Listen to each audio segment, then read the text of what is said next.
Yes. Oh, there. All right, good evening.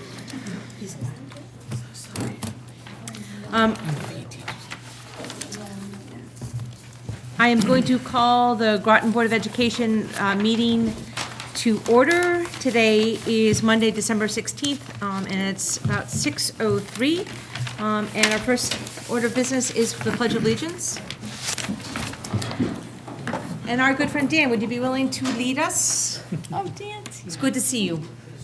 I pledge allegiance to the flag of the United States of America and to the republic for which it stands, one nation, under God, indivisible, with liberty and justice for all. Looks like.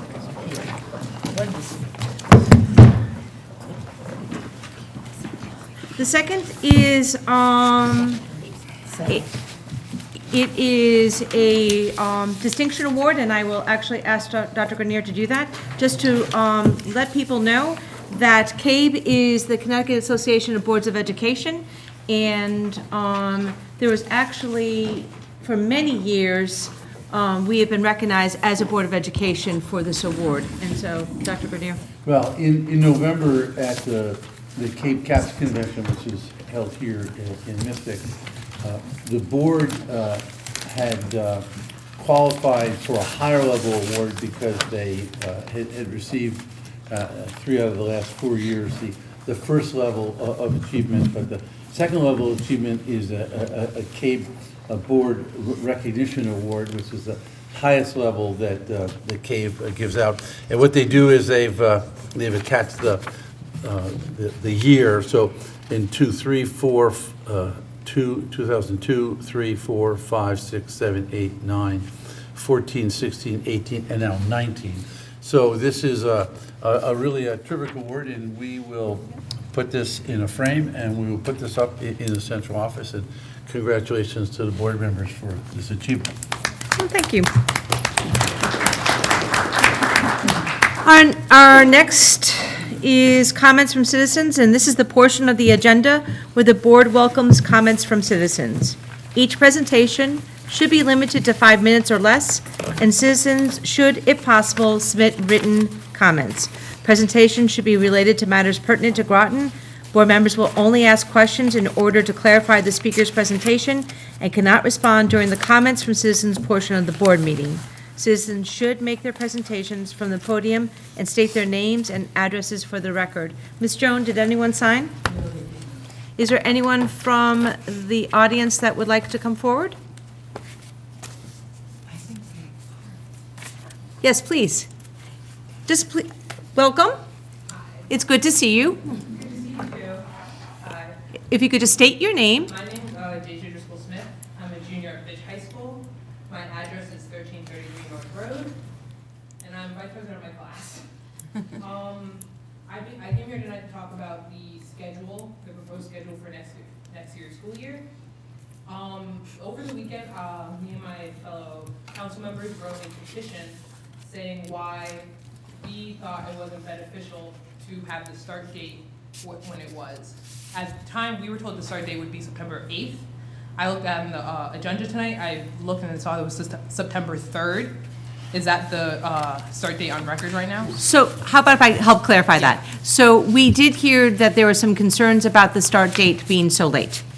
And so we are bringing it back up for discussion specifically for next year. So what you see is actually, if you see the on that, I think it says discussion and possible action. So that's going to be where we're going to have a conversation about what are the pros and cons of moving it to 9/3/2020 or keep it to, I don't remember, 9/8 or 9/7 or 9/9. And so that's going to be part of our conversation. So it hasn't been moved yet, but we are going to have a discussion with the potential of having a vote, because this is the meeting that we can have a vote to change the date if we so deem. Okay, so should I voice my concerns now? Please do. Okay, thank you. One of the main reasons, as a junior who's taking full IB and multiple AP classes, one of the main reasons I think having the start date be September 8th is that a lot of the seniors would have less time to prepare for their IB exams. The race to get ready for the IB exams senior year is extremely stressful without any of the snow days included. So by having it start on the 8th, we don't have that much time because there's already been 2 snow days this year already, and the IB class and the AP test will not change its date dependent on snow days. It can also affect college plans. A lot of kids who are enlisting in the military or going to a service academy could possibly miss our graduation. And some kids leave for college early, which could affect the transition period between the end of high school and the beginning of college. It can also affect the community. Students who work, who are trying to provide for their family or prepare for later education, will not have as much time to work. And also, a lot of the time, jobs have already decided, basically the first week after we get out of school, who they're gonna hire for like high school students wise. Childcare would also be affected. I'm a camp counselor at the City of Groton Summer Playground. I've been working there for 2 years. We usually get out the second full week of August, which last year was the 16th, or this year I guess. But if we started the 8th, that's almost a full month between the end and the start of school. Many parents can't afford to look somewhere else for childcare. A lot of the kids at my camp go there for free or reduced tuition.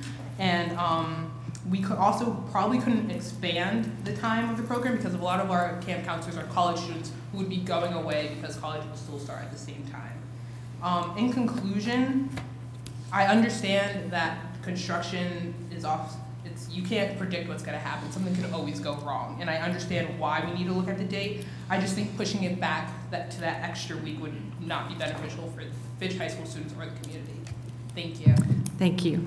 You're an incredibly articulate young woman. Thank you very much. I just wanted to add, if Deja didn't come up, I had the very gracious note you wrote to me, and I was going to read it into the record.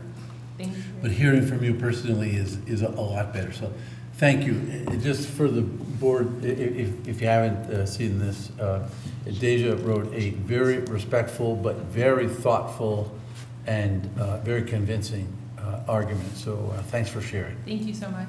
Have a good night. Thank you. Portia?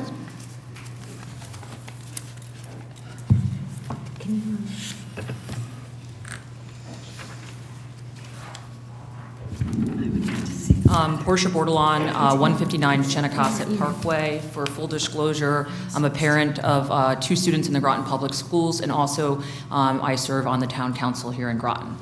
I just wanted to say to Deja, what an amazing job to come up here junior year and advocate for not only your class, the community, but self. And I also had the honor of reading that petition, and I say, way to go. More people that speak up, the better. So that's really awesome, so nicely done. I also was coming tonight to speak in support of this petition. After looking at it as well and talking to other folks in the community, it is brought to my attention as well that it is a concern. And maybe a possible way to rectify this would be, even though we don't like to do it, there's nothing stating that we can't do it, but have it where maybe the high school starts on time and you delay the school that it's being affected. Especially the high school, because of all the things so nicely stated in her presentation that wouldn't affect middle school and elementary school. So looking outside the box a little bit broader and narrowing in on the actual issue, if the issue actually is the middle school, then let that become the issue of the schedule and let the other students start where they may be. So that was just a thought that I had thought up today and I thought I would present. On another note, I also wanted to revisit the field house and the painting of the field house because, once again, I think it represents our school and our body, and I think personally it looks like a mess, and I think it should be fixed. I think we have the money and the means to do such, and I think that hopefully is going to be rectified.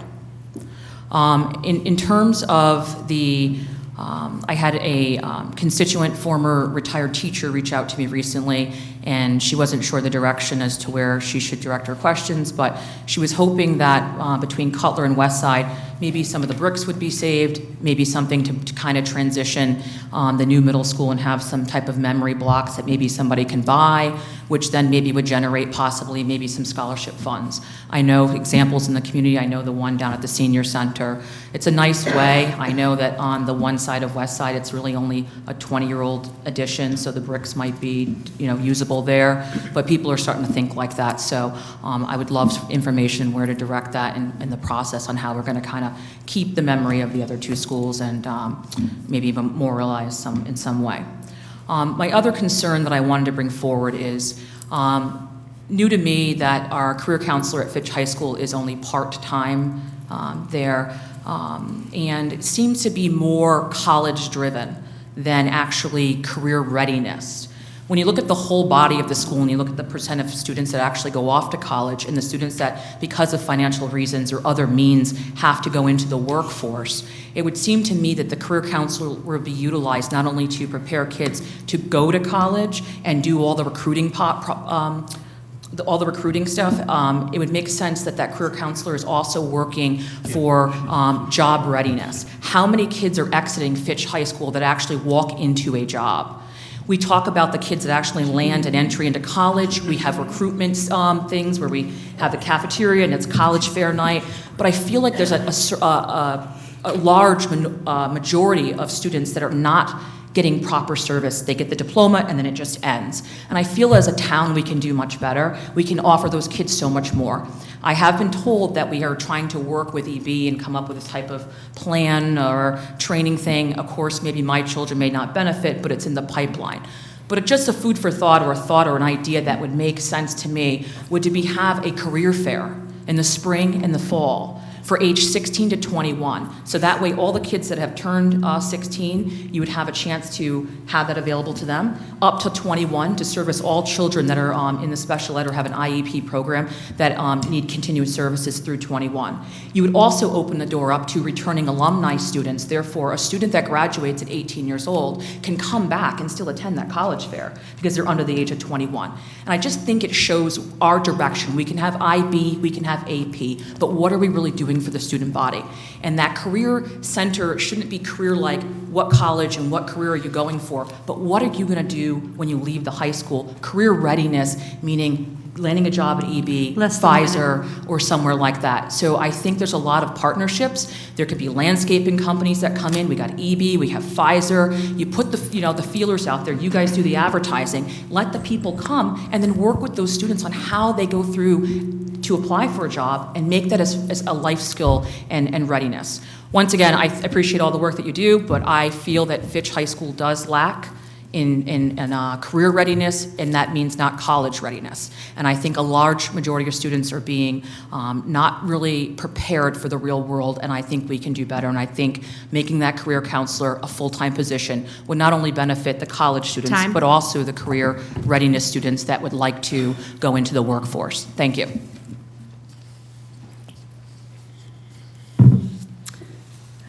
So we actually do have an international baccalaureate program for career readiness that is being... We will file the application in April. Right. So we do understand that we could use more... actually, I think it's pretty robust, but we are actually trying to continue the robustness. So I don't want people to feel that we're only going towards college readiness, but that we do have a huge push for... we do have a push for the career readiness piece to that. Push, it's an interesting idea about the career fair, and maybe someone would be willing to kind of think about that with like a regional, so that the other regional students could have access, and that might make it more palatable for businesses to come and look for employment. So that is interesting. Rita, do you have a? Yeah, I had a couple of clarification points. I believe that high school returning students that have gone on to college and different, there's a day that they come back to Fitch.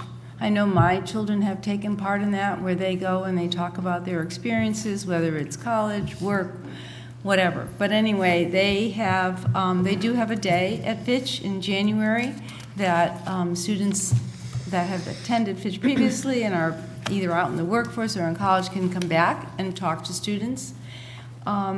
And I know I've often said that part-time career counselor, it's been like that for many, many years, and I've always thought that should have been a full-time position, especially now since we only have one librarian in the Fitch Library, which I feel is not the best for that many amount of students.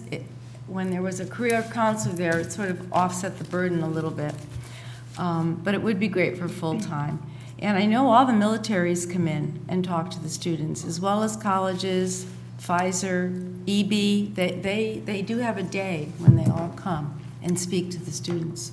So there is a lot going on, but it would be nice to have a little presentation, maybe from the high school, to talk about all the different opportunities the kids have. Is that a referral?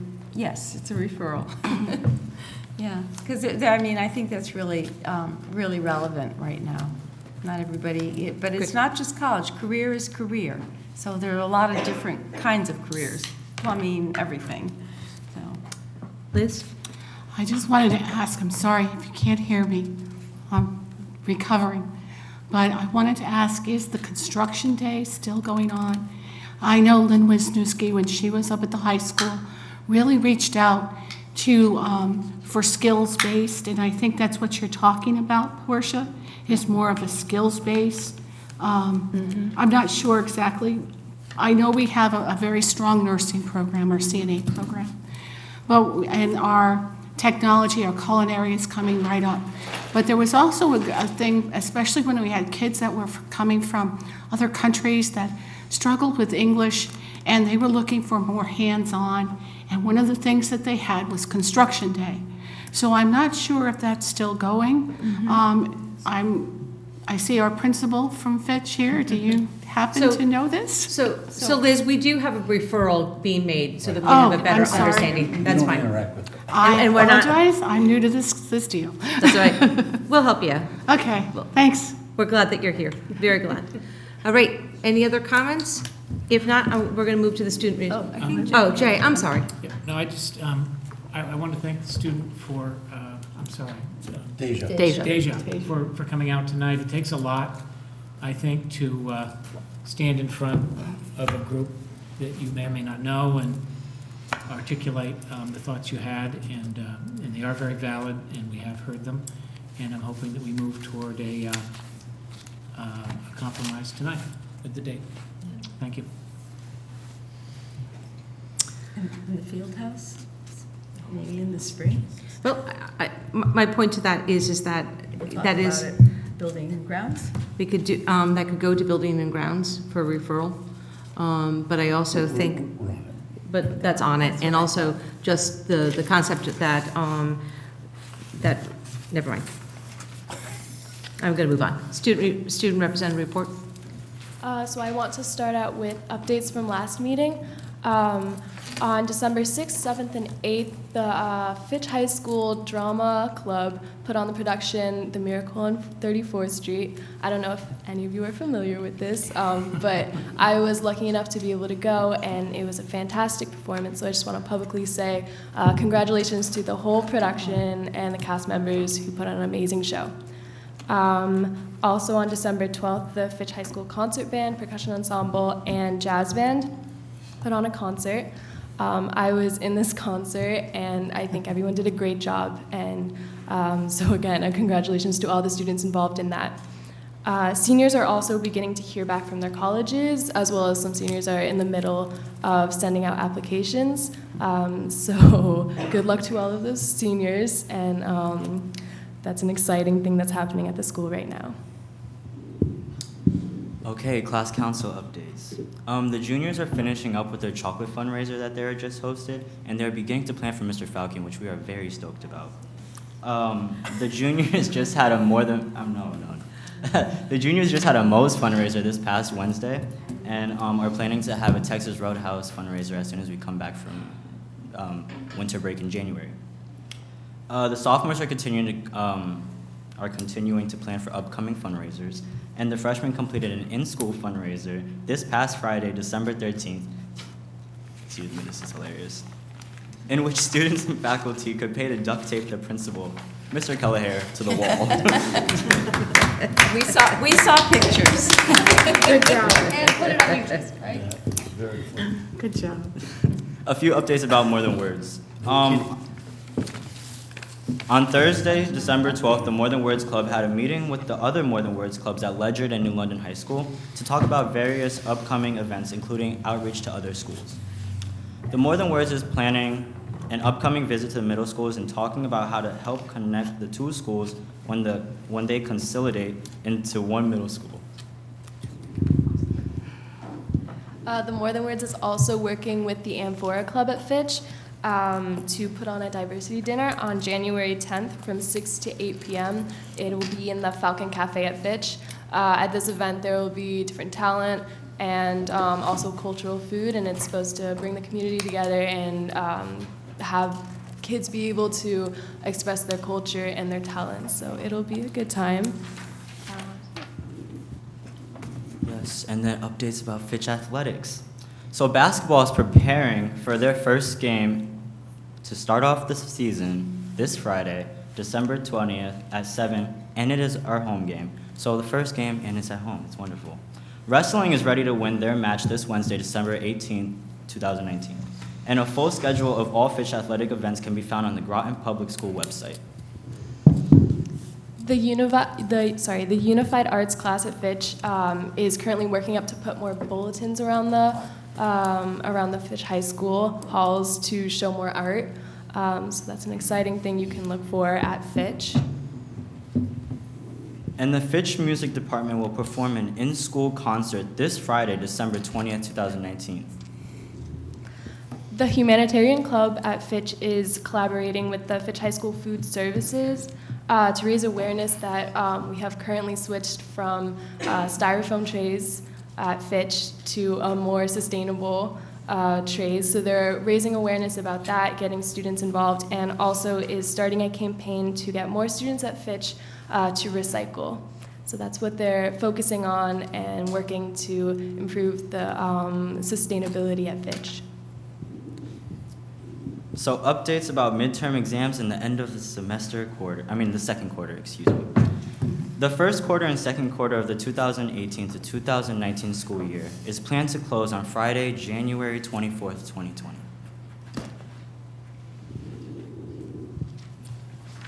I just have one addendum that I learned about 30 seconds ago, that one of our student representative was recently admitted into a local college. Is that true? And he got into Brown.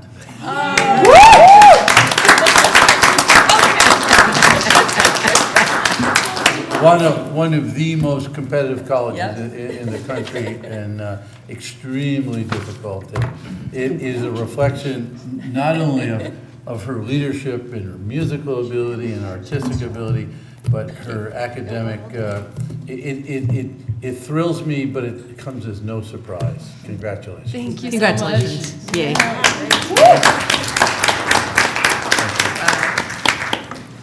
All right, so hearing no comment, any further comment about the student report, we're going to move on to the superintendent and administrative reports. Before we start into that, I just wanted to let you know that I asked Dr. Grenier for the business manager, when he gives his report, just to give a little bit of a primer about what the object code summary is that he kind of like says this is what it is, and we kind of look at it for a couple of minutes, and then we kind of move past that, and when in fact we think about that object code summary quite a lot. And so I just figured it was a good way to kind of dip our feet into the budget process, which, as we all know, starts really soon for us. So just wanted to let you all know that that's what I asked the business manager to do. Okay? Yes, please. So it is my great pleasure to introduce Amy McKenna and Carmita Hodge, who are the co-chairs of the Fitch High School NEASC, New England Association of Schools and Colleges Accreditation Self-Study. This is the the 10-year report, and I've done several of these, and being the co-chair is a huge amount of work, and I know they have done a really a superlative job. So Ms. McKenna and Ms. Hodge, if you'd like to orient the board a little bit and tell us, we got a letter, I don't know if you got it today, you probably did too, Ted, at least I got the letter, that there'll be a visit, is it a pre-visit in April? It's a 2-day visit. It's a 2-day visit. So just coincidentally, just today, we got the letter. So we are, and the actual visit will be when? In April Oh. 23rd, 24th? Okay, all right, great. Okay. All right, good evening. Good evening, everybody. Thank you for inviting us to come out. We're just going to share some slides that give you a summary of our work so far, and also about the vision of the graduate, which we've been working on at Fitch now for quite some time. Could you just, what does NEASC stand for? New England Accreditation for Schools and New England Colleges. Association of Schools and Colleges. Okay. So this is our overview. This was our objective for the school year. Like Amy said, we started last school year. But our year 1 goal was to prepare for our collaborative visit. And that includes a different series of stages of getting through before we end up with our visit in April. That includes developing the vision of the graduate, developing core beliefs and mission, developing and coordinating with steering committees and self-reflection committees, and writing reports. It includes our stakeholders, community leaders, board members, teachers, students, and parents. So we're not going to read all of this information because it would take us very long, and you have a full agenda tonight. But we did want to share with you that we did start the process in April. We went to an accreditation seminar and learned about the process for what we would have to do, and we've had many stops along the way, including involving community stakeholders, faculty, students, parents, Board of Education, sort of in looking at attributes for our vision of the graduate and thinking about what we think every Fitch graduate should have. We're also working on a report. We have a really committed and I think incredible self-reflection committee that are really doing the legwork in writing our self-reflection, and we are working on the draft. And the other piece of this for the vision of the graduate is to I'm sure you have a little bit of awareness of, it comes with a graphic, and so we thought what better way to showcase what Fitch is all about and what Groton is all about than to let students really kind of steer what the graphic would be, and we're going to share just an early draft of that graphic with you tonight. So our acronym is RISE. We wanted to reflect growth in our students. And we want to reflect growth wherever the student is at the stage they're at, to eventually, by the time they graduate from Fitch High School, they would have shown some growth in the process. So to begin with, so as Carmita mentioned, it really is it's about a growth mindset. And I think, great missions come with great sentence stems. And our sentence stem, we just wanted to spend some time explaining it to you because we think it holds a lot of meaning. The Fitch graduate demonstrates continuous commitment to. And this means when a student enters in at grade 9, as they evolve as a 13-year-old, a 14-year-old, 15-year-old, and then eventually, every step of the way, they're getting better and better and better at these attributes which you're about to see. We think that the language allows them to self-assess. We think that the language allows them to really connect with graduation and what that means, and exiting high school and what that means, no matter what program they're involved in, no matter what courses they take, no matter what their postgraduate plans are. We really wanted a vision that was inclusive, so that every Fitch student could look at the acronym RISE and the words attached to it and say, that describes me. It's really important for every Fitch student to see themselves in the vision. I know, just as an aside, you probably have heard it referred to as portrait of the graduate. School districts can choose either we chose vision. And just a reminder that these attributes that you came up with, they're not directly from Amy and I. They're from all the community stakeholders. We invited community leaders come to visit us, including EB and Pfizer's and the political leaders. We had teachers, we had Board of Ed members contribute to these words, and students and parents. So RISE, resilient individual, innovative learner, socially aware citizen, and engaged communicator. And then we're going to go through them individually. We like big print, so. Resilient individual is our first one. Resiliency was a huge characteristic that came up over and over and over again. So it made perfect sense to us to find a way for that to be a headliner. And individual, obviously, we really want everybody to be able to see themselves. So here's this first one. The Fitch graduate demonstrates continuous commitment to personal growth and wellness by independently accepting challenges, engaging in hard work, and developing resilience to thrive as an individual. The next one is innovative learner. The Fitch graduate demonstrates continuous commitment to intellectual growth and critical thinking, problem solving, creativity, and knowledge across the disciplines. The next one is socially aware citizen. The Fitch graduate demonstrates continuous commitment to cultural understanding and interaction by actively promoting social awareness, civic responsibility, and dedication to the local and global community. And the last one is engaged communicator. The Fitch graduate demonstrates continuous commitment to effective and purposeful communication that exhibits open-mindedness, respectful collaboration, empathetic listening, and a clear, comprehensive presentation of ideas. So we also do want to share a little bit about the artwork, but as luck would have it, Addie Clark is one of our student artists. So we did speak to her ahead of time and asked her to kind of join us in this part of the presentation. So she's going to speak to you a little bit about the process of the team that she's been working with, and then after she shares a little bit about the process, we'll go ahead and show you one of the more recent drafts of the graphic. Great. So I was contacted by Mrs. Hodge and Mrs. McKenna to work on this graphic to kind of design what we think the vision of the graduate really shows. The group of students was me, a senior girl called Caitlin, and Anaya, a freshman. And we all got together over a couple meetings. We kind of decided what we really thought all of the four things they mentioned: resilient individual, innovative learner, socially aware citizen, and engaged community. What all of those really we thought could be shown in a Fitch graduate.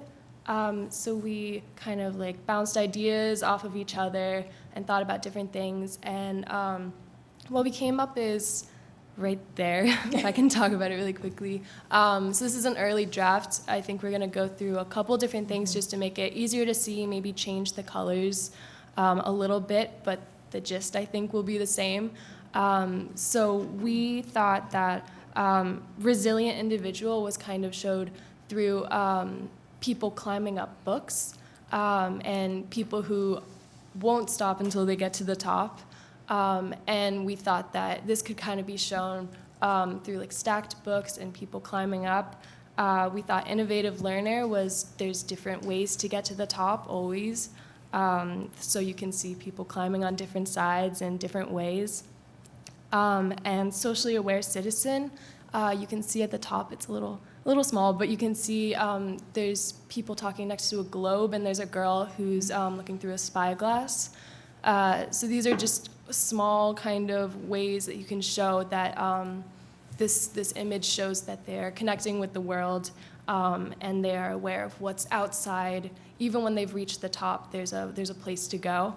And then engaged community, we wanted to make everyone in this drawing really connected. So you can see there's people helping each other, people talking, and there's people just really connected in a community. So that's what we thought, and I think it's also important to mention the people we decided to show in this graphic are very diverse people from different backgrounds and different people with different strengths and weaknesses and all this stuff, because we thought that's important to show that a Fitch graduate is not just one type of person. So we worked on this. This is our first draft, and it'll be interesting to see where it goes. Thank you. Very good. Do you have any questions or comments? Thank you. Question? I wanted to congratulate Addie and the team because I thought that the student help, the one that stopped to help the other student, showed all four of those qualities in one. You know, he was going to the top, but he was able to communicate and see compassionately and help somebody else. And so I thought that was like the most meaningful piece on that for me was that student. So I know that we might be aware of the NEASC, but what is the importance? Why is Fitch going for this? Does every high school in the area go for this? Just to help the people who might be watching this and about what this process is. Sure. So NEASC has affiliates with New England public high schools, private schools, also colleges. It's one way, it's a 10-year cycle. It's one way for us to kind of have like another gauge of where our school is. And the self-study or self-reflection, as it's being termed now, really is a way for us to kind of take a temperature read using evidence. We have 5 standards that we're looking at, and we use all of that evidence to decide where our school is at in this moment in time, in this year 1 of this 10-year cycle. And at the end of our self-study, when they come and they visit in April, they look at what we have come up with, and they say to us, okay, we like what you've prioritized. We think that you have a good improvement plan. And if they see that something isn't jiving, they can make other suggestions for us to look at in terms of a growth plan for the school. In another 2 years, we have our decennial visit, and that is the more formal visit that a lot of you might be a little bit more familiar with. And with the decennial visit, it's a little bit longer, it's a larger team, and that's when they look at what we identified in year 1, and they say, okay, where did you go? Where did you go, Fitch? You know, where have you gone? So this first visit that we're working on for this year is it's not what Mr. Kelleher would call a gotcha sort of visit. It's more of where are you, where do you want to improve, and is the visiting team, that's usually about 4 people, is the visiting team seeing these same areas for improvement when they come to visit our school? And then we make a school growth plan after the team shares their report with us, and we work on that school growth plan over the next 2 years. And then after our decennial visit, NEASC kind of puts school districts in like maintenance, so then you go into maintenance for another 7 years, and then you start with that year 1 phase again. The vision of the graduate for NEASC replaces something that you may have been familiar with called the student learning expectations. But the core values and beliefs are still in place from what we've had before. We'll just review them. And just in short, I was just speaking with my mother just the other day who had to go through this process as a retiree of Three Rivers Community College. And she reminded me that this process assures that the teachers and the leaders, the educational leaders, are doing what they're supposed to do according to the expectations of the community and their families. So it assures that we're doing what we're supposed to be doing. I am just so very thankful of your tireless efforts and pushing this process through. Thank you so much to the two of you. Rita. I remember 10 years ago when Fitch was reaccredited and how important it is to get that accreditation. I mean, if you're a high school that doesn't receive the accreditation, it's really devastating. And I know it's an overwhelming task and challenging, and I really appreciate all that you're doing.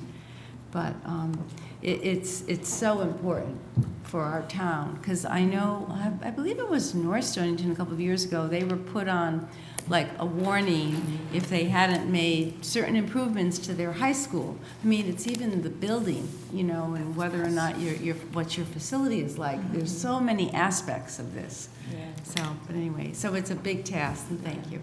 Thank you. I just had one comment. What you have written is so perfectly aligned with where we're trying to go with the middle years program. The whole resilience and global orientation and continuous learning, it's really quite striking.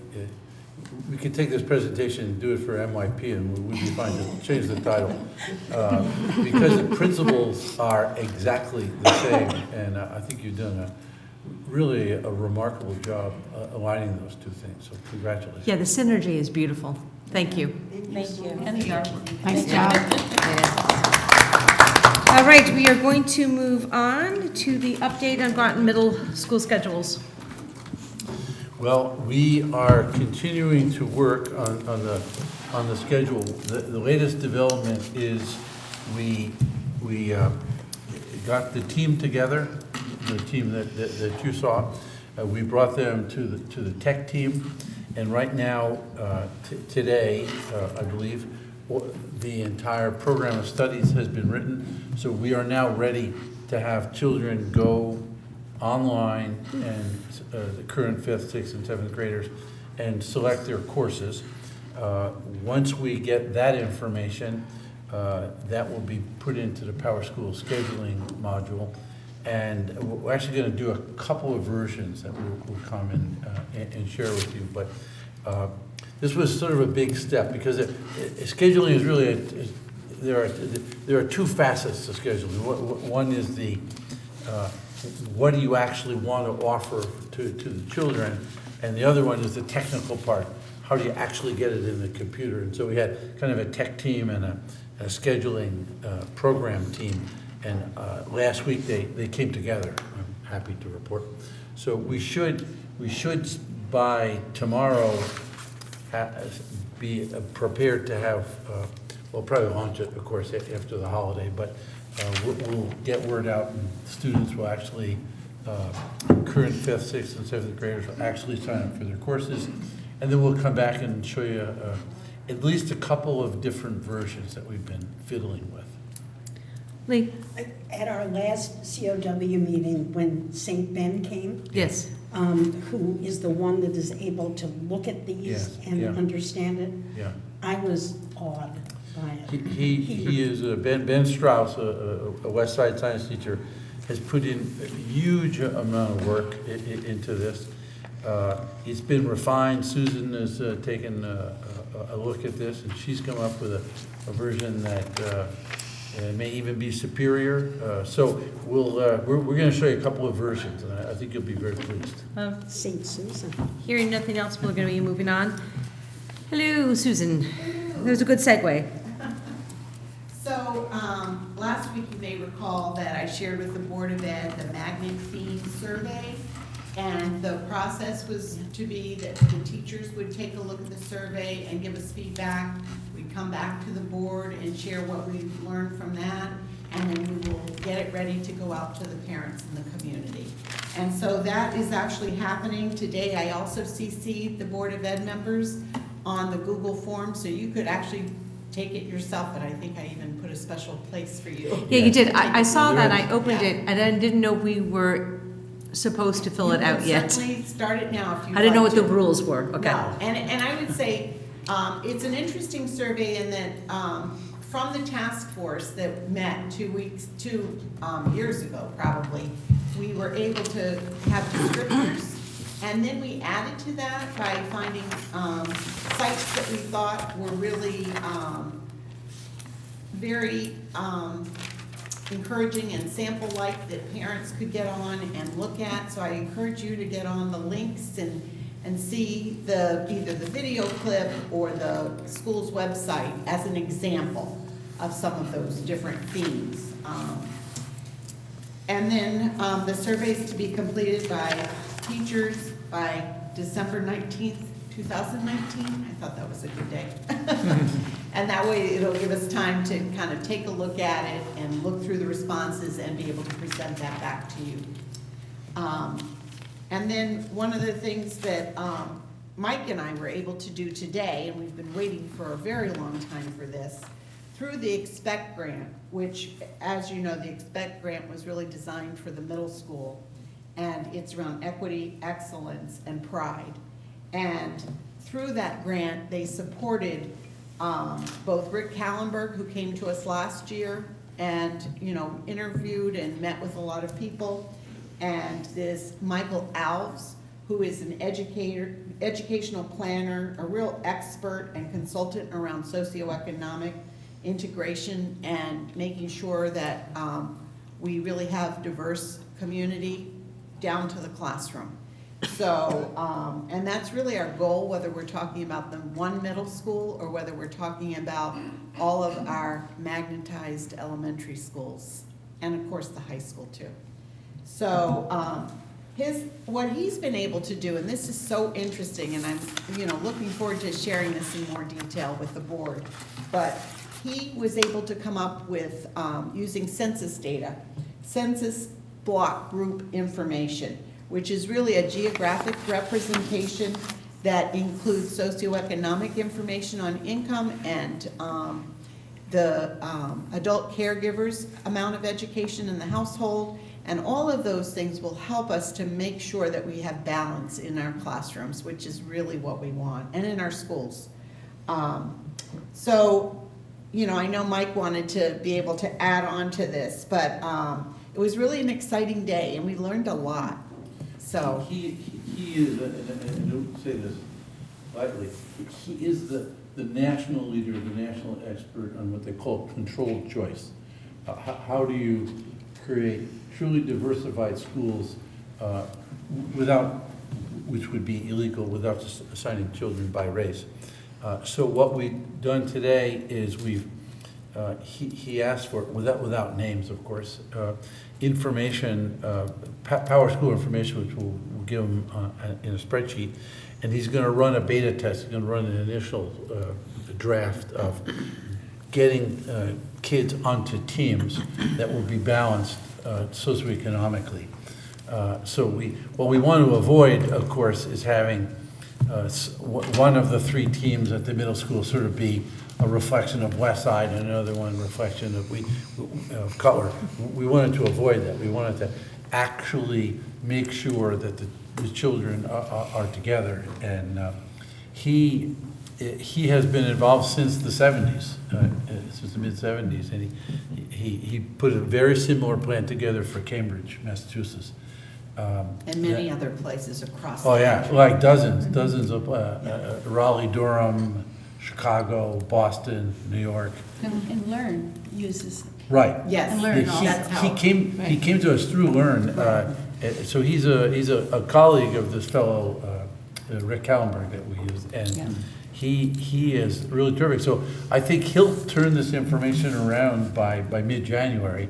And we'll have a draft. And I think he'll also be able to share this expertise, and we'll be able to use it in deciding on these themes and the things that people are excited about, and give probably priority to, and to know where then would these themed schools go, locate. So we have, for instance, Charles Barnum and the school at the site at West Side, and then the elementary school at the site at Cutler. So I think this will also help us for the middle school to make sure we have socioeconomic balance, and also in our elementaries. Great, thanks. All right, we're on to the business manager report.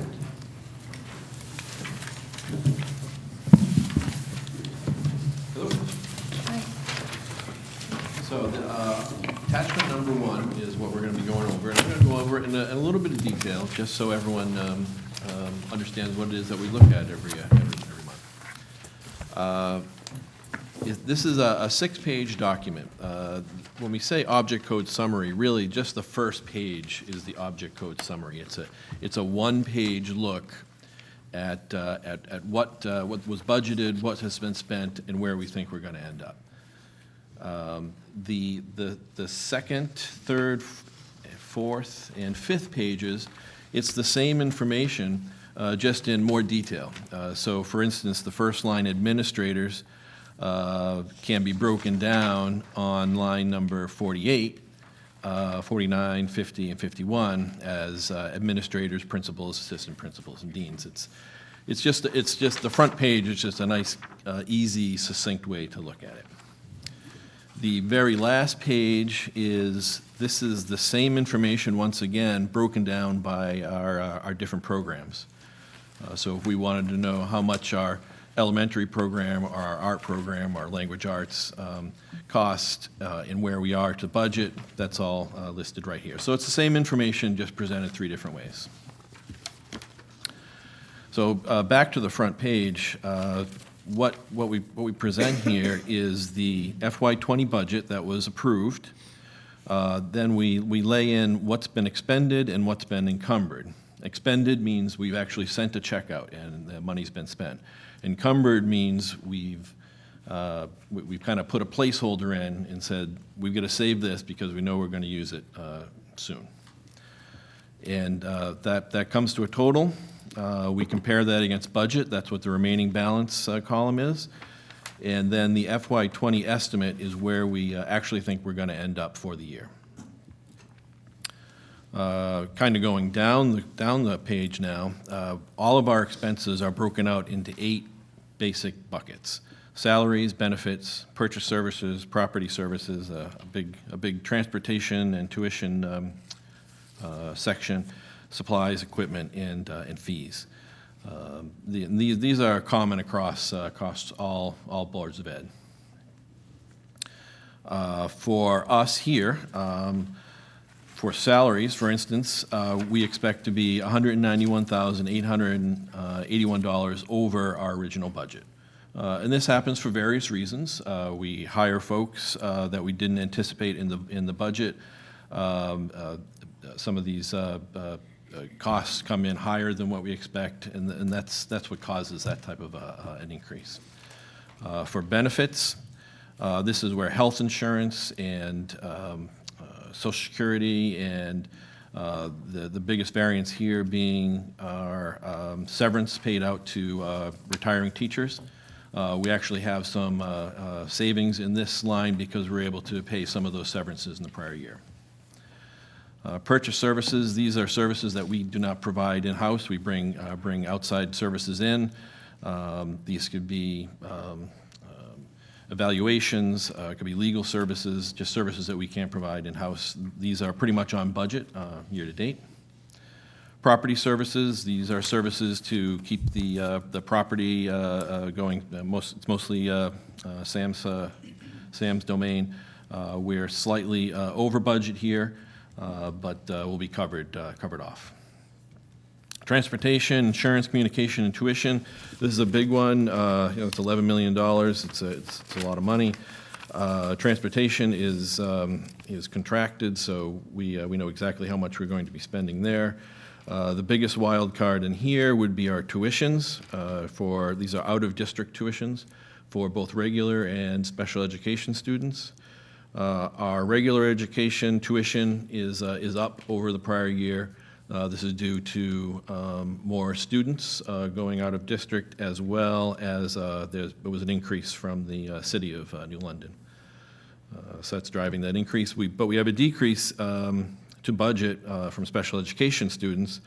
We had budgeted a good increase, but it doesn't look like, hopefully, that will happen. But that is that could change at any time. It's higher than last year, but it's not as much as budget. Supplies are under budget.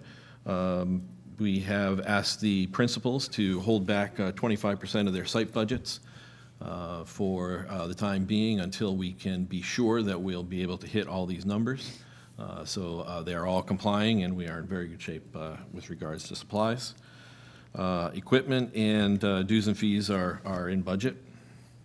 And so on a year-to-date basis, our projected unexpended balance is $86,205.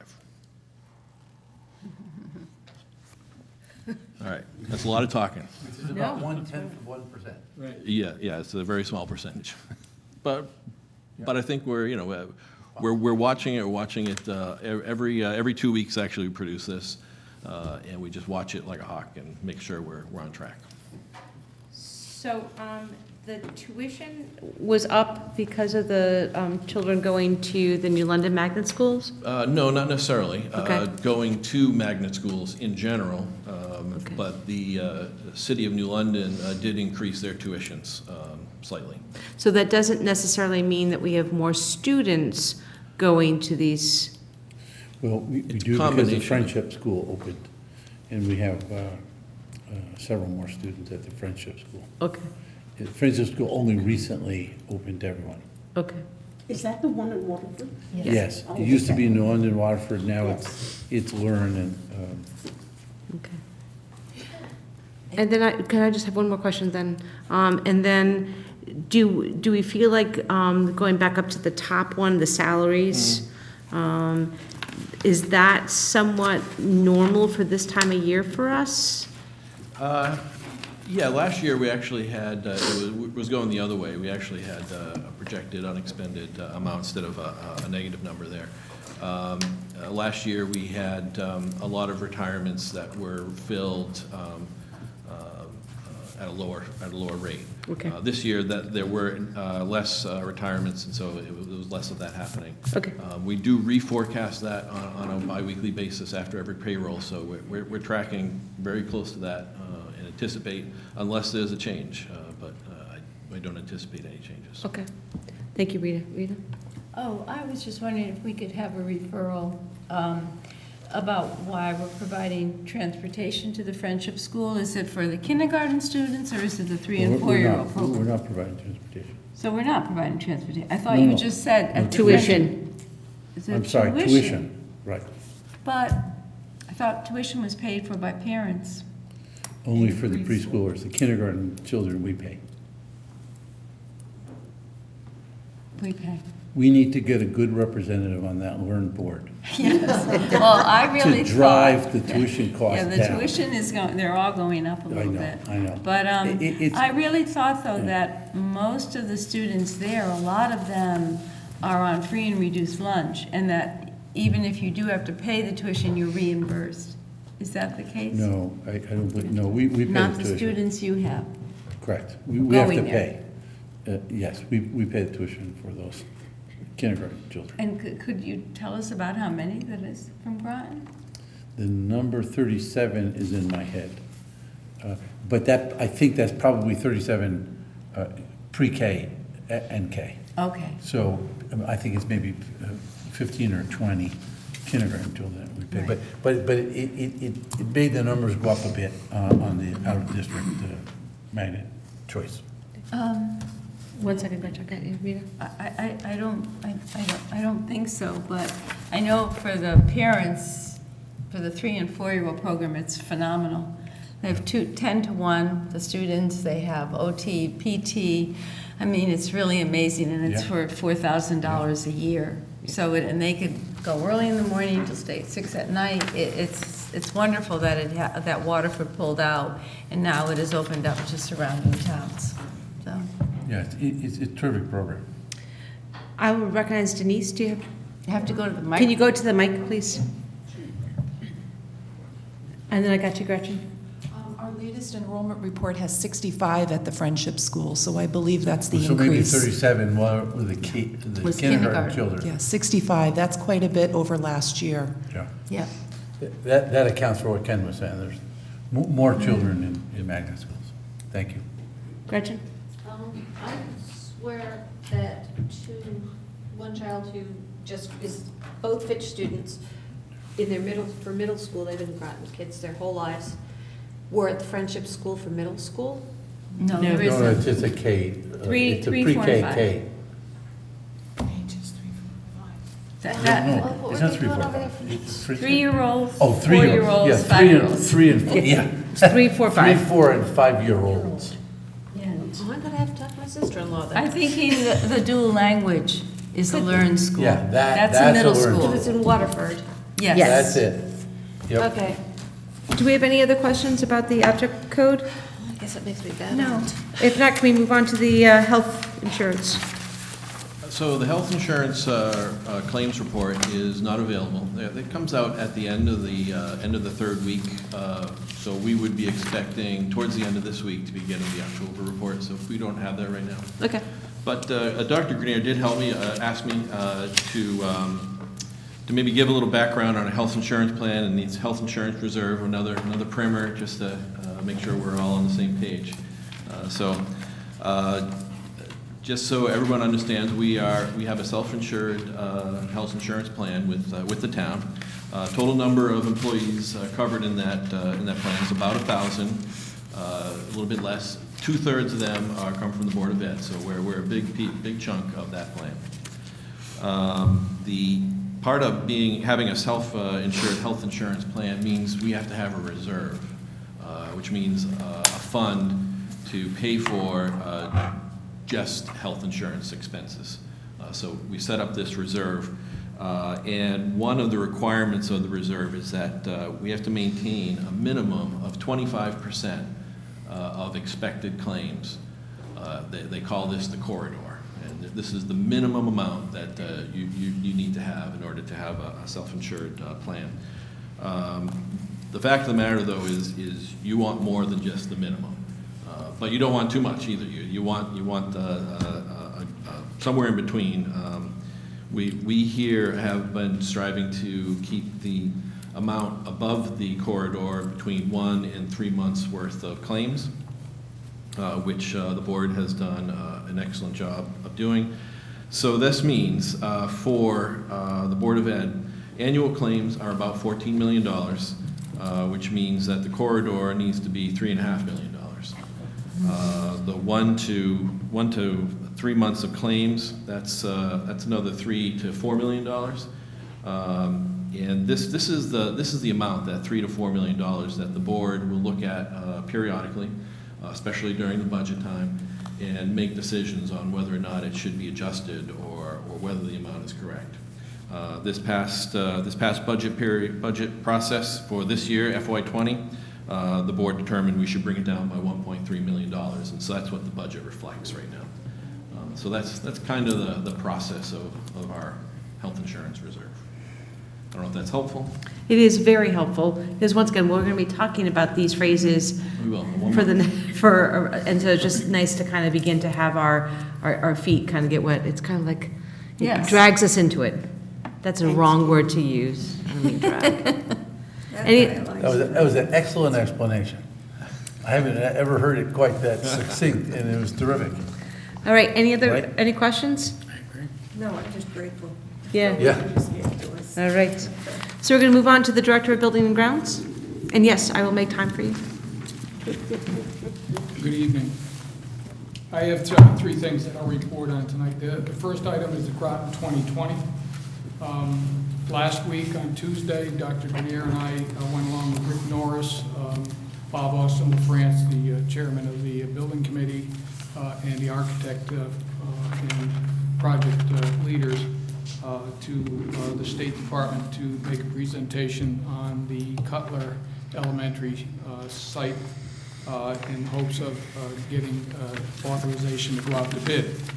There were still a couple of items that need to be addressed, so we will return on the 19th to finish that up, and hopefully we'll get the okay to move forward and go out to bid sometime, probably mid-January is the expected time. Also mid-January, on January 14th, the same group will go back up and make the presentation regarding the West Side site. As Deja pointed out a little while ago, the Groton Middle School is on schedule at this time, and I think she also pointed out that anything could go wrong at any time. So I don't want to be the one to jinx us. So I'm going to knock on wood here and hope that things continue to go smoothly over there. Also, we were supposed to have a meeting tomorrow with the architects on the elementary schools regarding security and data. But I see that just before this meeting, it got wiped off my calendar and has been rescheduled for January 7th. So we'll meet with, we'll bring our IT people, our security people, so on, for that meeting. It will now take place on January 7th. The second item is the Clochester School. I think you've probably seen that we're talking about an engineering inspection. A little while ago, I got an email from Wes Greenleaf, and he said it just appeared on his phone a reminder that a 10-year inspection is due for the Claude Chester cafeteria gym space. 10 years ago, they found that the concrete beams, that building is built with concrete beams underneath, so it's has a rebar in it and so on. But it also just has a dirt floor, so there's a lot of humidity under there, and it had caused some deterioration on those beams under that gym floor. So they had noticed some cracks in the floor, and Wes had an engineering firm come in and check it out, and they determined that they could repair it on a temporary basis, a 10-year temporary basis. And so Lester French, the mason, came in and was able to repair the beams to stand up for the last 10 years. And so thanks to Wes for sending this note, because now I've gone back into the records. I've got the engineer coming down from GNCB engineering firm. They're scheduled to be here tomorrow morning at 8 o'clock. Oh, great. If they don't make it tomorrow, I'm sure they're just going to reschedule before the week's out. So they're going to come down. We're going to crawl down in that crawl space and take a look at the beams, and he's going to tell me what condition they're in and what we need to do, if we need to do anything at this time. So, and then the third item is the water testing that we've done previously. I took the results up to of all the testing that we've done over the last few years, and met with the Department of Health water official at her office a little over a week ago. And so in our discussion, she was appreciative of all the things that we've done to this point, and talking about what we need to do in the future. She indicated that there is a proposal out there for the suppliers, whoever provides that water to that particular school, and this will apply throughout the state, that the suppliers would need to test the water in the schools every 5 years. Also, within our discussions, we talked about early childhood centers, which are now required to test water every 2 years. So daycare centers, those sorts of things. You know that if lead affects younger, smaller bodies and younger bodies more so than older. So that's why they do it every 2 years in the early childhood centers. And so we discussed this briefly at the Facilities Committee meeting, and I think we need to continue that discussion at our next facilities meeting and consider exactly how we want to approach this. And I think one suggestion would be to do testing every other year, every 2 years. So we would do it, for instance, we just did it in 16, and we did it again in 18, and then there were some minor ones that we did in 19 as we cleaned things up. So the bulk of the samples were done in 18, so we would do it again sometime in 20, again in 22, and then in 23, the supplier would, if this proposal goes through, the supplier would do it in 23. And then we would do it again in 25, 26, and then in 27, the supplier would do it again, and so on and so forth into the future. So that might be something that we discuss at the Facilities Committee in the near future. And so that's about what I have at this point. So I'll just make sure that that gets to you in terms of coming up with that proposal. All right, so we're going to move on to the committee. Please, I'm sorry, Jay. First of all, Wes Greenleaf is probably one of our longest serving facilities directors. 30 years at least. 30 years, and he's still working. Yes. We still get emails for us. Yes, popped up on this calendar. You can come, but you can never leave. Yeah, and I think it's good to note once in a while that back when we embarked on this water testing, for which we've received a lot of praise, but also a lot of questioning, grief. Sam came to us with this idea. There are very few districts that have conducted or intend to conduct such extensive testing with the water. And he came to us with this proposal, and he said, it's not going to be easy because we don't know what we're going to find. And so he warned us, but we went ahead with it anyway. And my understanding is he's now considered by the state to be one of the experts in Connecticut because of the comprehensive nature of this work. And I think it's good to recognize that once in a while that this has not been easy because there is no blueprint. Even to this day, there is no blueprint, and the legislature is just now beginning to consider standards for school water testing. So and we did this 4 years ago. Right. And so, I just wanted to recognize that, and the fact that if you read the reports from the actual water suppliers, you will see that there is no such thing as zero. And so that really isn't something to which we can attain with a public water supply. But And that report is also on the website. Yeah, everything's on the website. Right, So anyway. Thank you, Jay. I'm moving us to the committee reports, policy. Lee. We continue to meet. It's a good thing to know. We are going to talk today, second reading of 2 of our policies. And we are going through the, I don't know how to pronounce it. Yes. And we're not doing that today, but we are going through second reading of 2. And Actually, it is on our agenda for today. But as a first reading, the Narcan. The Narcan. Narcan for the first reading. First readings. We're going to new business. I'm sorry, yes, we are. Thank you. I was just. As a sort of a rebound from last time. Yes, we are indeed. Yeah, good. Curriculum. We haven't met, we're gonna meet in January, and I'm concerned that we need to follow a timeline that we established. Finance and facilities?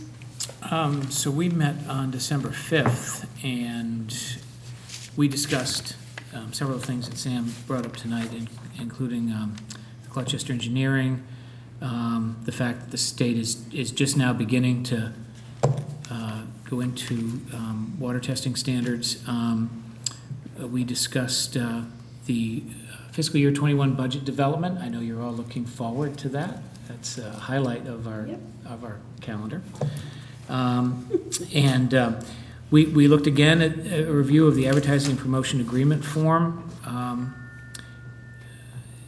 Discussed, I think policies discussed this too, about where we want this advertising to be able to occur, and we are asking questions, as we did, yes. And the price of that and everything else, and where the money would go, and that sort of thing.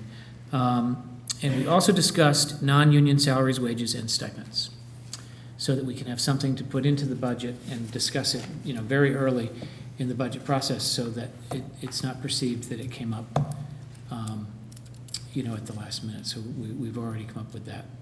And that will be presented when we start the budget process? Yes. So there'll be something in the budget for us to, as a placeholder. Okay, thank you. And that's what we're looking forward to, the budget. Yes. We're so excited.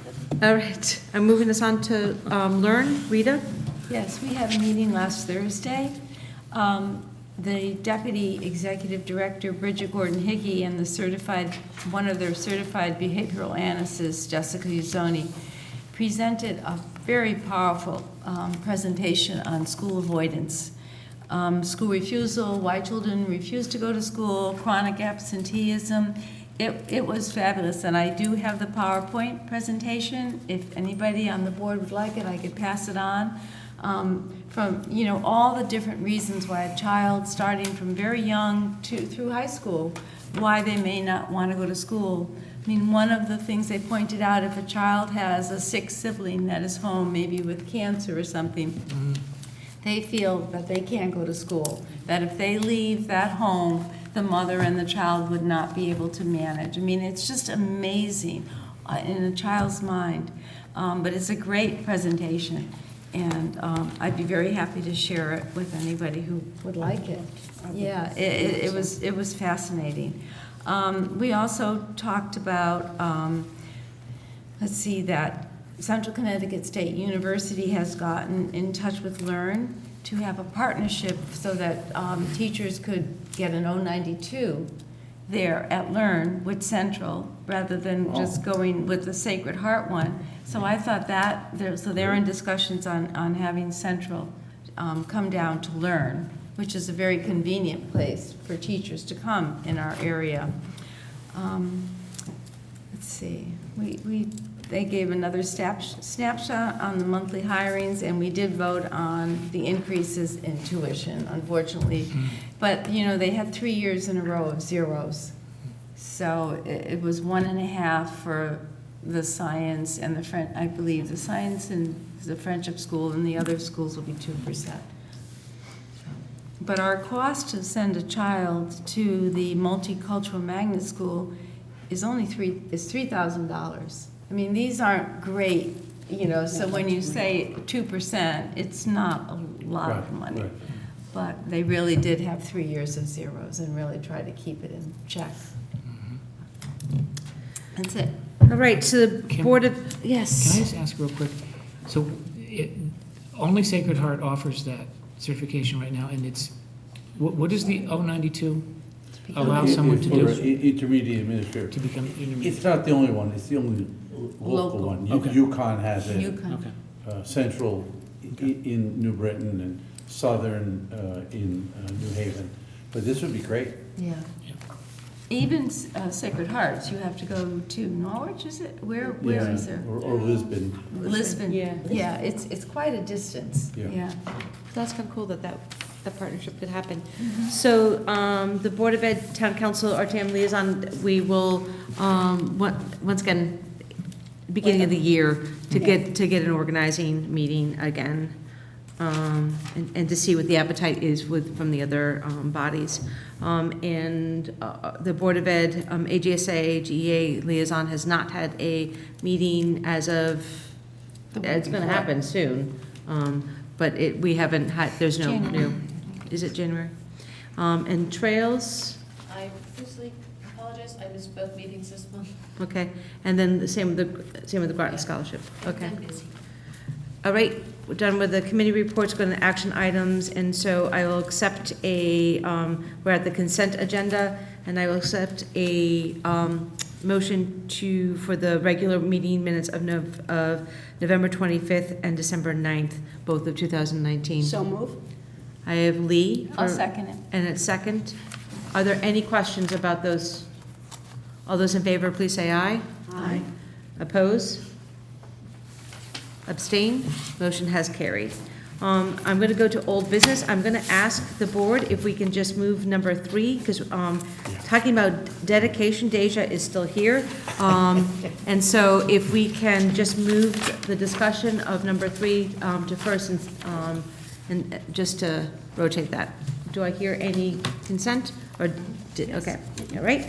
So here we go. So I'm just going to put this on the floor in case we need it. So I will entertain a motion to change the 2020-2021 school calendar to include a student start date of September 3rd, 2020.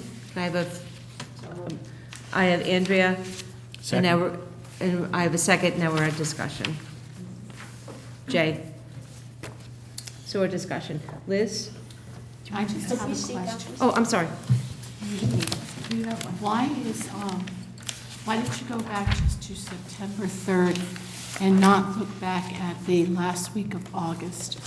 I was just kind of wondering why you didn't push it back farther. Having been in multiple positions at the high school that dealt with the IB, you actually have testing that can begin as early as the end of April. And that is really problematic for our teachers as well as our students. And the AP exams begin at the very beginning of May. So I'm just wondering, personally, I was hoping to see it to be earlier than September 3rd. I would like to see it earlier than that. I would really like to see back to August to give our kids a better chance. That's just, I've actually had teachers, I've had people from the town that have contacted me.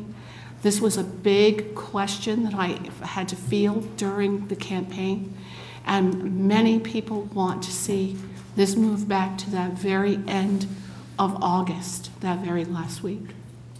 So let me just orient you. I appreciate you saying that, because we fiddled with a number of things. So the original plan, as you know, trying to give the construction crew as much time as possible. The complicating factor is that Labor Day of 2020 is as late as it can be, the first Monday in September. So since that first day is the 7th, then obviously pushes it way back. Where we typically start when those dates, when Labor Day is relatively early, is that last week of August. So this year, for example, we started on the 29th of August. So let me give you a couple of scenarios. But this scenario comes with some real compromises, so let me explain it. If we start as this draft in front of you says, the teachers would start on the 31st of August. The students would start on the 3rd, have 2 days of school. Usually we have 2 days before Labor Day. That's what I was thinking. And then we have the 4 days, and then we're off and running. But in order to, so let's go to the end. The end would mean that the 181st day is the 15th of June. Technically, you could end on the 14th of June, because that's the 180th day. And if the board wanted to, the new rule from the State Board of Ed, the graduation, say, could be the 18th if the board so decided. And we would be able to keep the 18th even if we have more snow days than 4. But in order to do that, here are the compromises that you may not like. The first thing we did was we moved the start date 2 days. The second thing this proposal has is the day, November 25th, the day before Thanksgiving. We have an early release day, but it's not a full day off. The third thing we did was in February, instead of having a 2-day or a 4-day President's Day weekend, we only have a 3-day President's Day weekend. So basically that got us to 4 days. 2 days before school. We do not have Thanksgiving Eve off any longer, and we only have 1 day for February President's Weekend.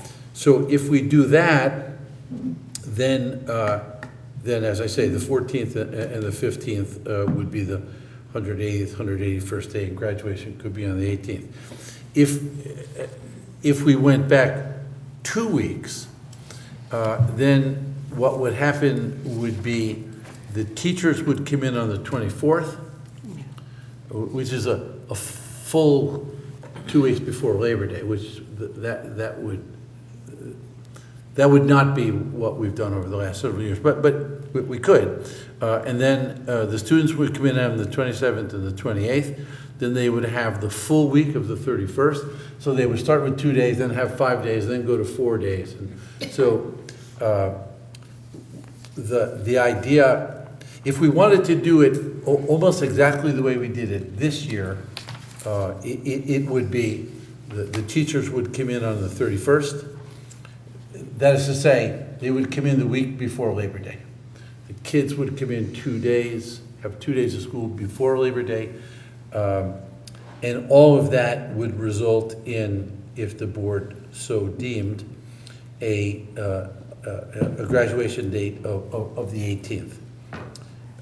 If we moved it back, I mean, there's a lot of permutations. We could move it back 2 weeks, and not have some of those days that I mentioned. I think the late end date is a problem, and Deja and friends have articulated that really well. The other thing on this calendar that it's a proposal, but it's in the right-hand column. You may have noticed that with the last snow day, some districts are having a 3-hour delay. Yep. Because the old rule that you had to have 4 hours of school is no longer relevant. And so we talked about this at our superintendent's meeting on Friday, and a number of school districts are thinking about it. Because when I talked to Sam at 4:30 in the morning, sometimes we think, well, if the buses would roll at, what time do the buses roll? Say, like maybe 6-ish, right? Well, I know my bus gets to my house around 6:47. Okay, with yours is relatively late then. So some kids are being picked up at 6. That's Well, I'd like to know, we see a bus in our neighborhood at 6, and we don't live all that far from the high school, so I was curious, what Groton bus picks up children at 6 a.m.? It might be the Ledyard bus, or it might be the... It's the Groton bus. No, it's a Groton bus taking kids to Ledyard. Oh, to the agri... Yeah, the VOAG program, or it could be going to London Science and Tech, or it could be... Okay, it's 6 a.m. I don't want to confuse, one second, Yeah. Gretchen, I got you. I think But I have some... I hear you, but when we're talking about 3-hour, you're not talking about starting that No. this year? We could. We could. A lot of towns... Well, I wouldn't do it tomorrow if need be, but I would probably get word out to the parents. I was going to say, that I at would not least- do that without Because I don't want to share having... these times with them. I wouldn't want to do that without... But in any event, if we're going to move the graduation date Okay. back. Okay, so now I want to talk about, get questions on the ground. Do you have questions about or just answering? Okay, so I'm going to go to questions, if that's okay. Great. I have a different suggestion than you proposed. Why can't the teachers come back the 26th, 27th, 28th, and the students go to school on the 31st? Then you can get in you could do your 2 days for February, you can do the November, the day before Thanksgiving. And to me, that... Say that again, that So sounds the pretty good. teachers, because the 24th is early to go back So- to teachers. So so the teachers, teachers- 26th, 27th, 28th. 26th, 27th, And students 28th. on the 31st of August. And then that way you... Students start on Monday. On Monday, the 31st, and they have Yeah, a full week yeah. of school, which to me is not an issue. Right. So, But anyway, and then you could even Your move suggestion up... would be then to keep the days. Yes. The I feel Thanksgiving that business. Thanksgiving is important. 2-day Yeah. business. Yeah, that's good. Great. And, you know, I really feel that February break is necessary. The day before Thanksgiving, I think, has been extremely helpful for families and for teachers. So, and then you'd have another day. But I also would like, my other thought is, I really feel that the town should not be using the schools for voting, and that we need to take back that day where we'll have another extra day in November when we have so many days off already. And and maybe it won't be for the big election next year, but after that, when some of our elementary schools are no longer have children, like Butler, they vote at Butler, you know, they could be, their town buildings, they can do what they want with them. Let me just do a little math. I got you, Liz, 1 second. If we take that suggestion, the students would not come in on the third day, come in on the 31st, so we save 3 days. Right. Right? But your testimony is that, no, it's just a Johnny Cochran joke. Your suggestion is that we give back the 25th, which is a good idea, and we give back February 16th. So -3 plus 2 is a -1. -1. So your suggestion would mean that the last day of school, the 181st day, would be the 14th. Check my math, please, Susan. That's right. And then the 180th day would be the 11th. the 11th. So we're agreed that graduation could be, even with 6 snow days, on the 18th, That's, right? on the 18th or the 11th? So the last day of school would be the 11th.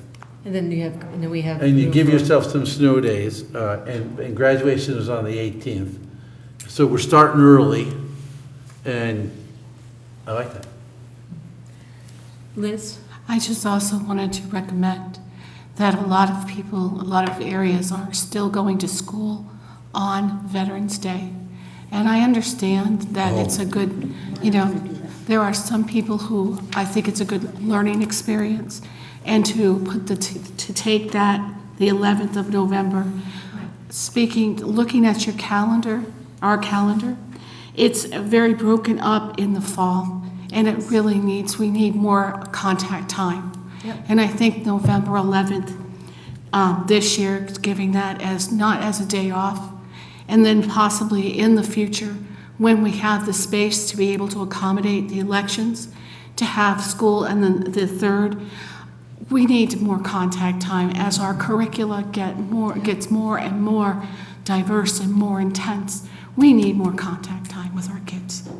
So I just want to say that. That election day is a regional PD day, so that's a regional calendar. Yeah, that's thing. right. I forgot about, they moved that now. Just for what it's worth. Yeah. It's personal for me. I suggested it in Ledyard that the students have school, and it was not a good experience. It wasn't well received.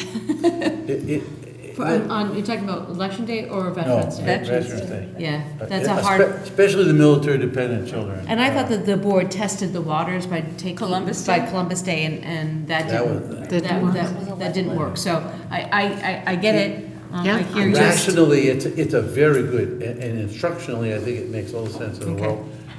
But I really think having voting out of our schools so that we can, I think there are a lot of town buildings where we could have voting. We agree. So I like Rita's suggestion. The 31st, Deja. I defer to Zay. What do you think? Well, it has come to my attention that weekend after when did you said the 3rd and the 4th? Yeah. Or the 27th and the 28th? Well, the suggestion made by Ms. Volkman is that perhaps the students would start on the 31st, to go 30, 31, 1, 2, 3. I like that suggestion. It's just the fact that we do the AB day schedule. Yeah. So then those would be the first time we have those classes, and that weekend most kids get their school supplies for those classes, so they know what to expect. So then before, they're not buying all these school supplies and not putting them to use and spending all that money, because binders are really expensive nowadays. Right. Deja, I would recognize you if you could do me a favor and just come to the podium. But I am taking my time.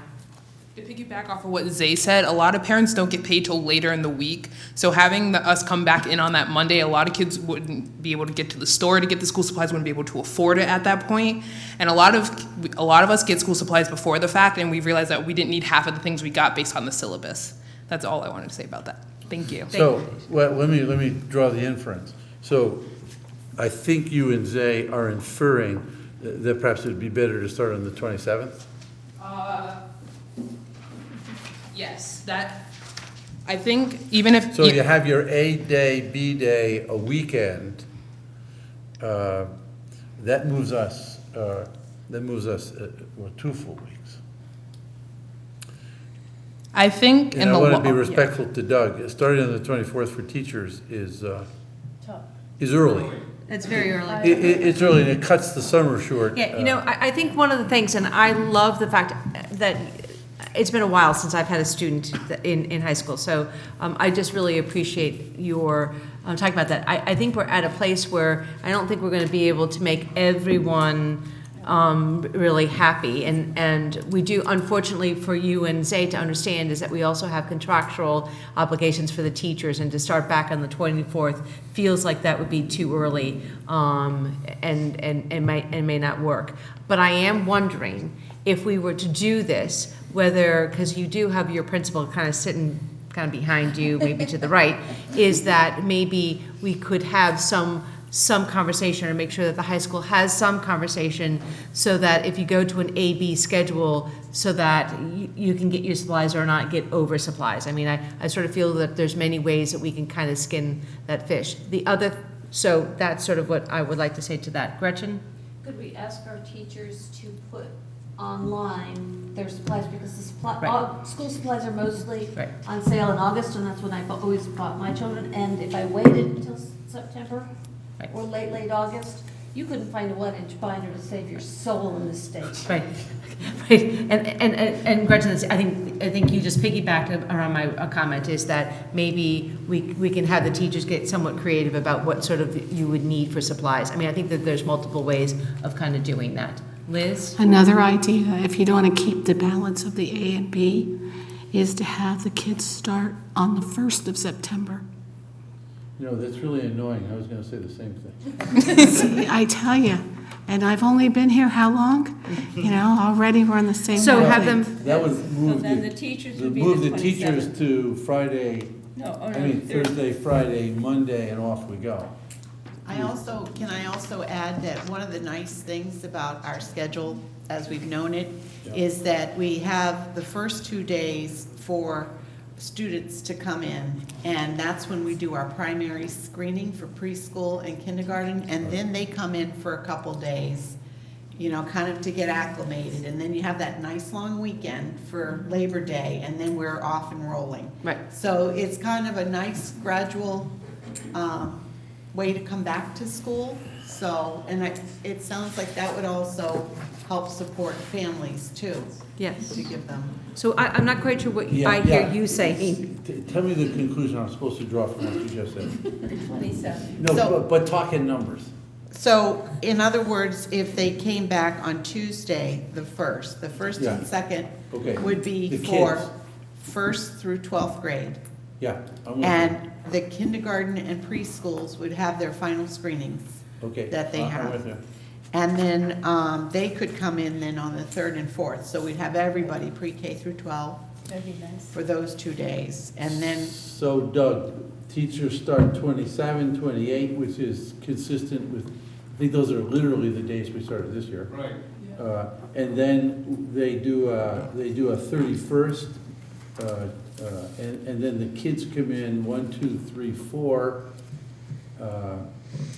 which gives us, it's a -2, and we add 2 back, Rita? We add back Thanksgiving, we add And back. then again, for the building, the new building, Yeah. the first might be nice Yeah. just to start. Yeah. At least it gives them another Yeah. day to get, another weekend to get the building ready. I also, along with that, thank you for bringing that up, is that I guess I'm a practical realist, and so the fact that this all might be able to be on time, though I'm hopeful for it, I think that there's a reality to that. And so I wonder, at what point does the board need to have a conversation about, can we postpone the middle school only, and what would that mean for the district, and what complications would that be? So I think I would like to have a conversation about that, not tonight, because it's not about the calendar, but that as I would like to know that there's a plan A and plan B, that if something does happen in the construction, that we know how to do that. So that. Okay, I got a board member that has got their hand up, and then I'll recognize Ted. Gretchen? I'd just like to make a request. Can we talk about at some point in the very, very near future about possibly leaving the 2 middle schools as viable entities in case No. something Can't. horrifying No, they're happens? being knocked down. No, Can't. Going, okay. They'll be out of there in June. Okay. So I was just thinking that if you know, We Mountain will- doesn't come to we will Muhammad, have- we then will- we oh, I still see, have I buildings to see. put children in. Yeah. But the No, staff- that's part of the, that's part of the We will- path. We will know, I believe, well, please God, it'll be open in June, but we will know by June. Yeah, Okay. So I'm going to recognize Ted, and I will not be part of this next conversation. If you don't recognize Ted, he's the guy behind the duct tape. Yes. And the new principal of Fitch High School. Oh, that too. Took a little while to get it all off, but just I wanted to make a suggestion in terms of the conversation I was having regarding the schedule. In a previous district I was in, the teachers did a full week, but the 3 days still, and they simply did a 3-day weekend before the students started, and the buildings were open on that day before school. Teachers come in if they wanted to come in to help set up their classrooms. So in that scenario, the teachers would work the 26th, 27th, and 28th as part of their PD. The students would not start until September 1st. And then they would have 4 days, which is a little bit of a compromise in terms of, I get the school supplies So the issue. teachers would have off on the 31st. They have a 3-day weekend rolling in. Yeah, then they roll in, and Yeah, I then, so like it basically, it kind of takes care of the school supplies. It gives us 3 part. days of PD in a row. I like that. Because the teachers, you know, having the PD broken up by the weekend is a little tough in terms of the Yeah. continuity of it, so, just a thought. They have Yeah, the next thank week in 3 days. Doug, do you want to weigh in? Could you go to the podium, please? Sorry. We like to hear your voice. Or at least the tape does.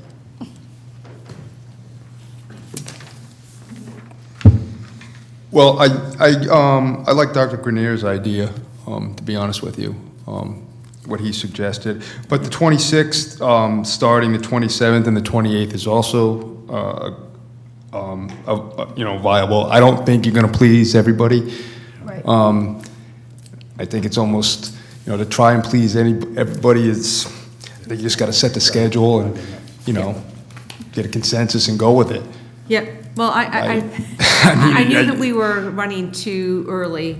I mean, like, it was too easy when we actually got this passed pretty quickly, and then, Yeah. so we're back to making sure we have lots of hours talking about the school schedule.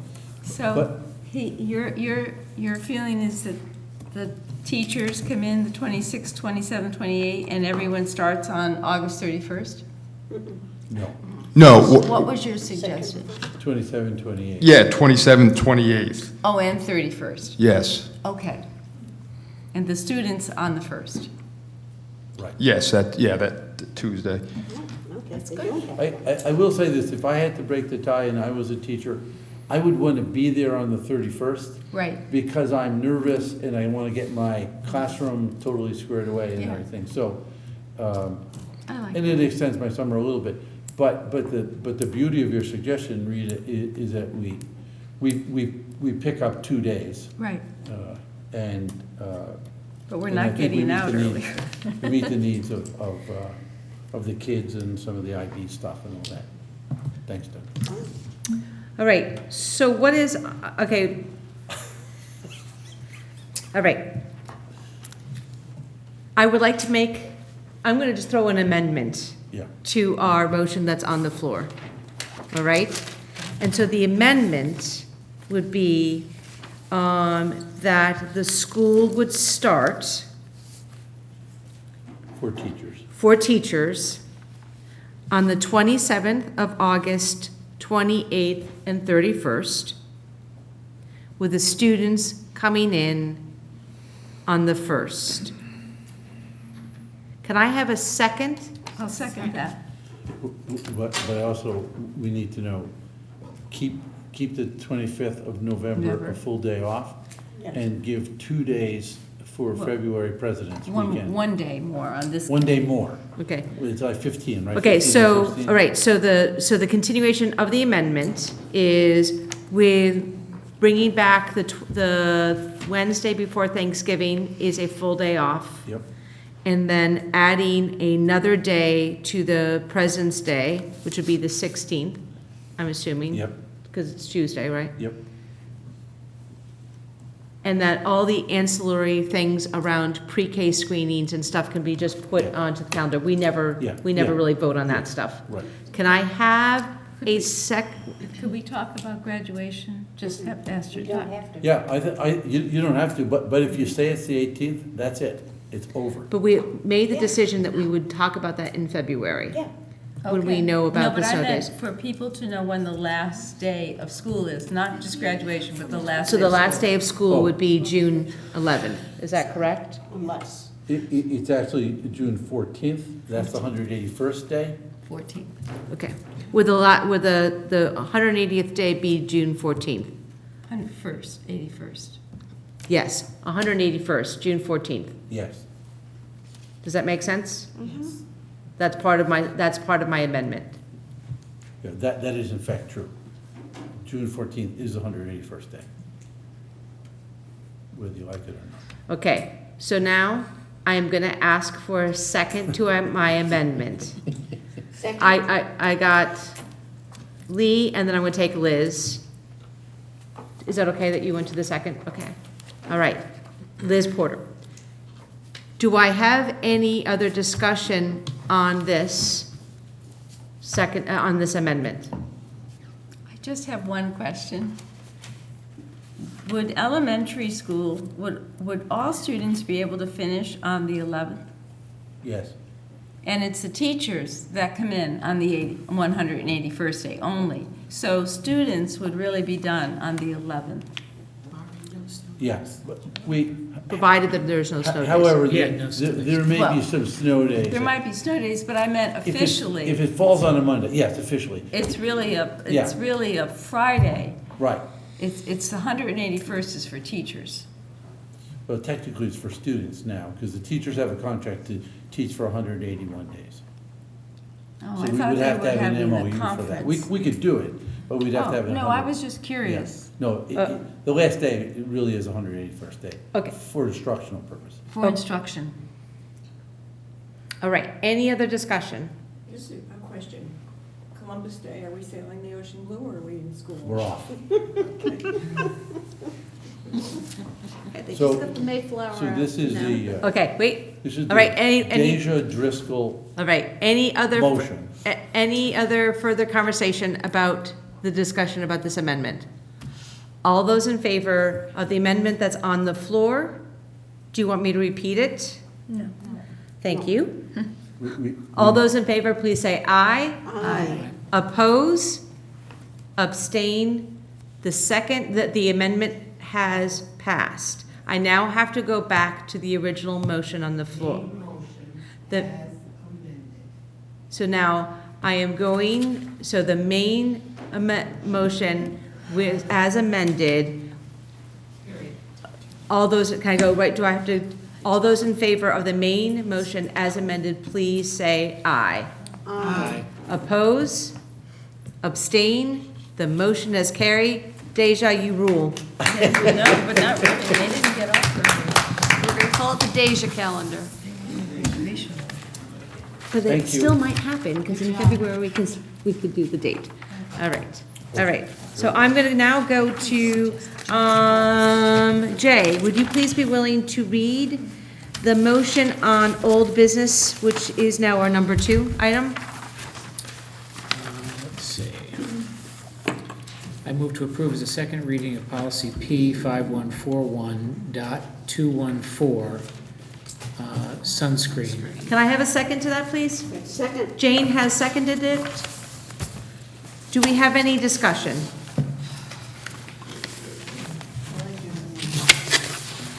So you like the solution?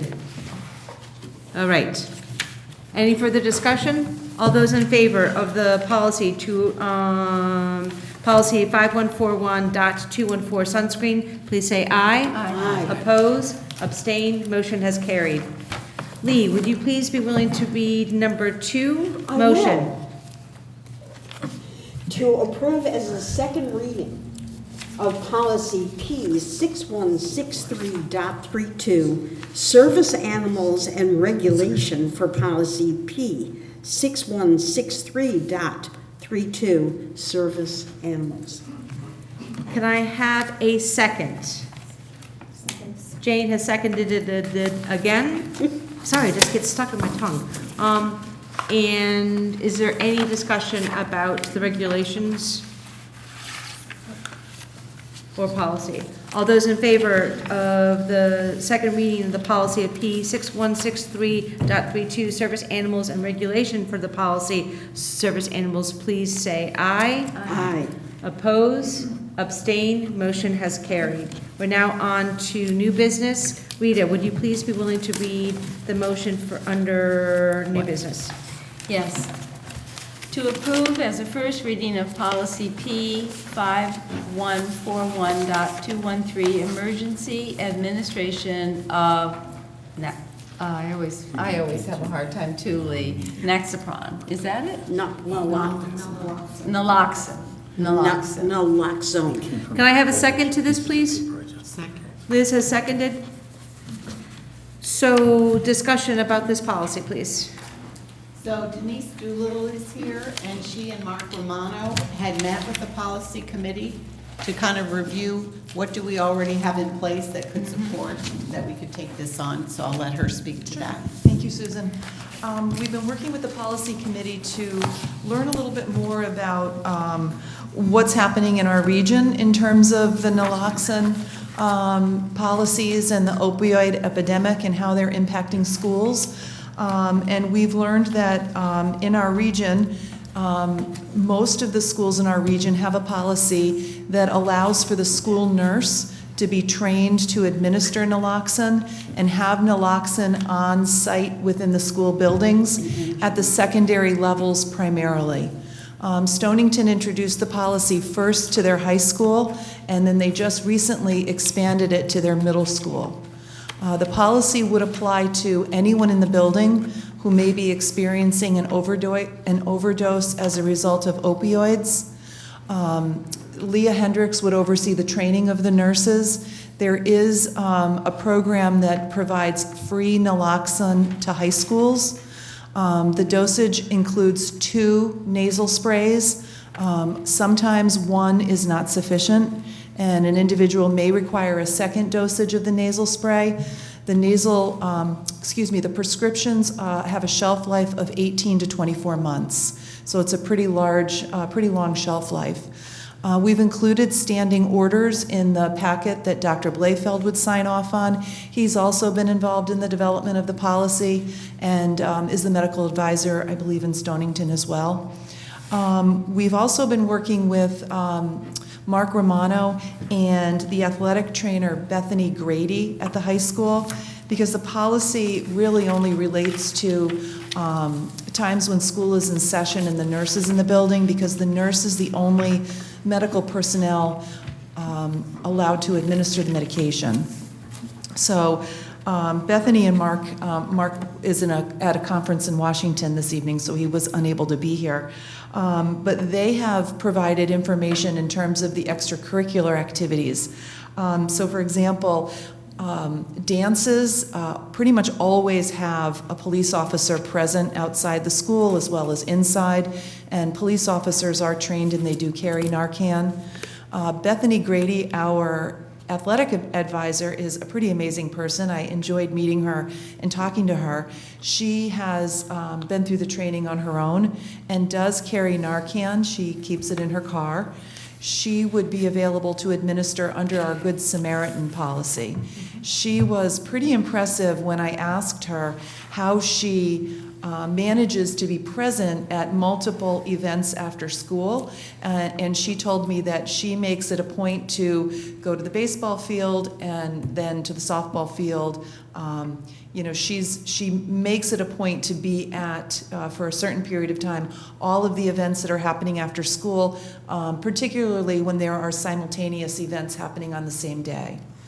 And then lastly, in terms of the varsity football games, there is always an ambulance at the game, and so there are paramedics that are available at the game that could administer Narcan to anyone attending that event.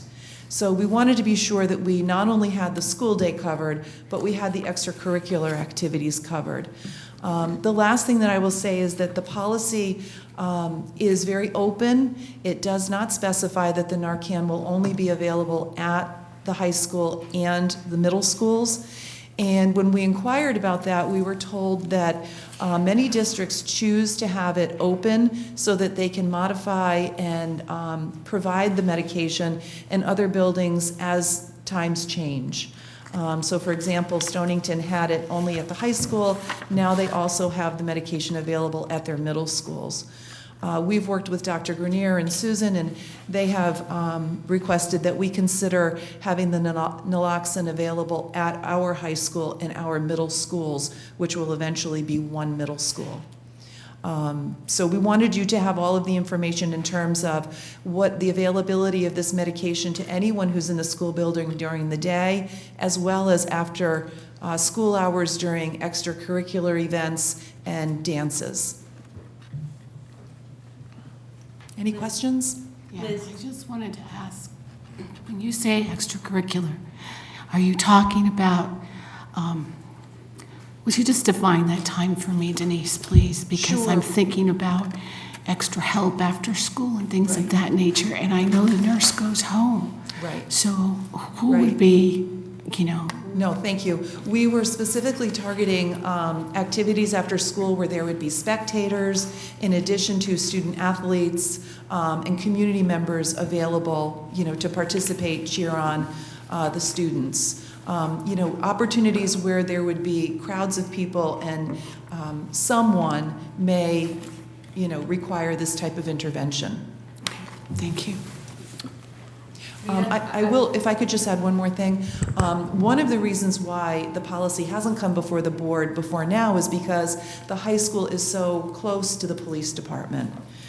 So that's been a benefit to us, and that would be a benefit for a student maybe staying after school for robotics. Just to give as an example, a club that was meeting after school. We're very fortunate that our first responders are right across the street.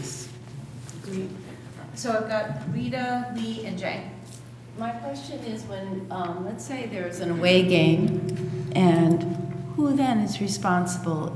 Would it be the coach? Like if the students are, you know, have traveled, I mean, not just on our property, but there are students.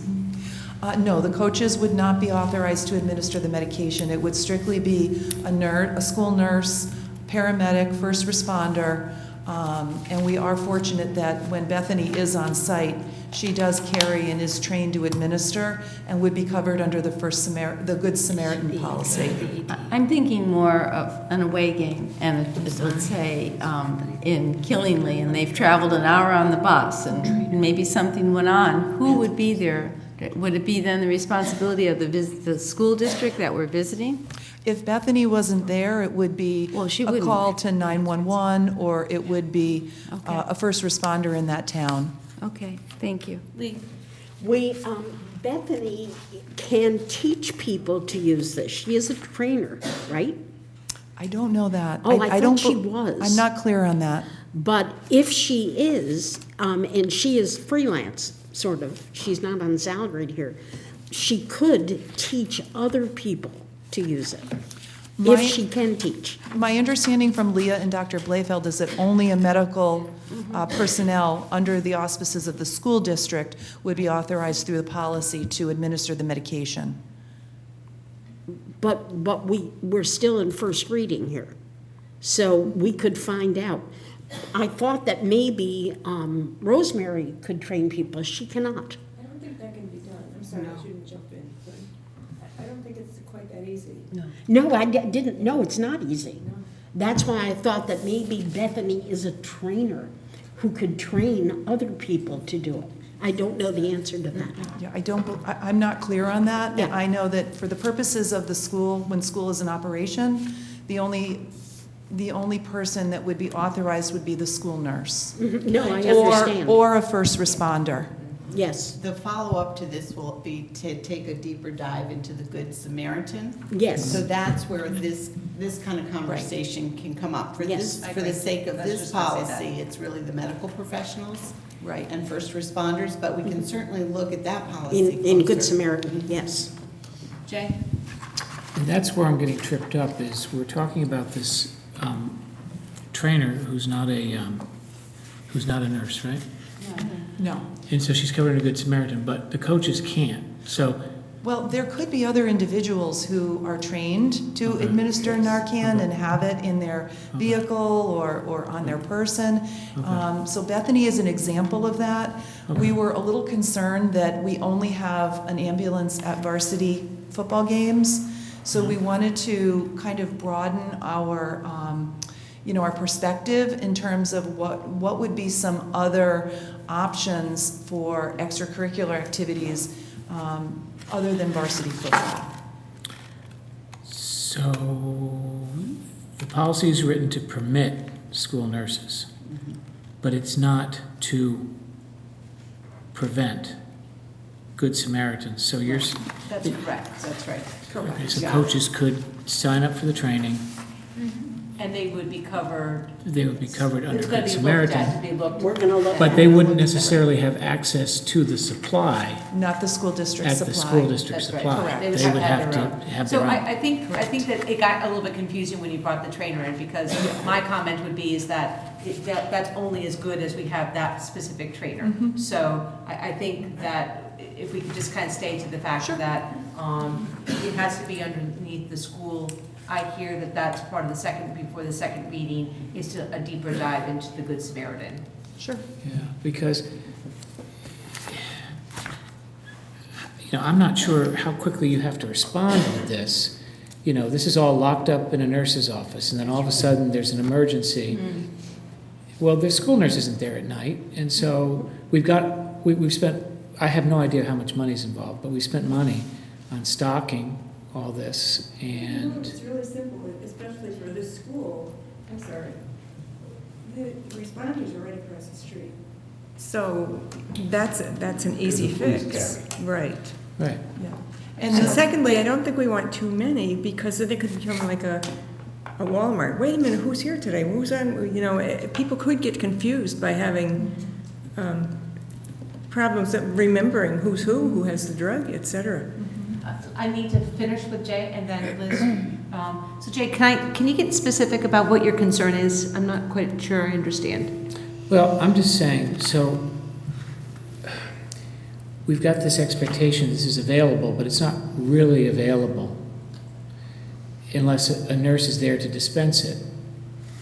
So I'm not sure why we're doing it if we've got the emergency responders right across the street, why we're going to this extra effort to stock all this that expires after 18 months. Again, I don't know what...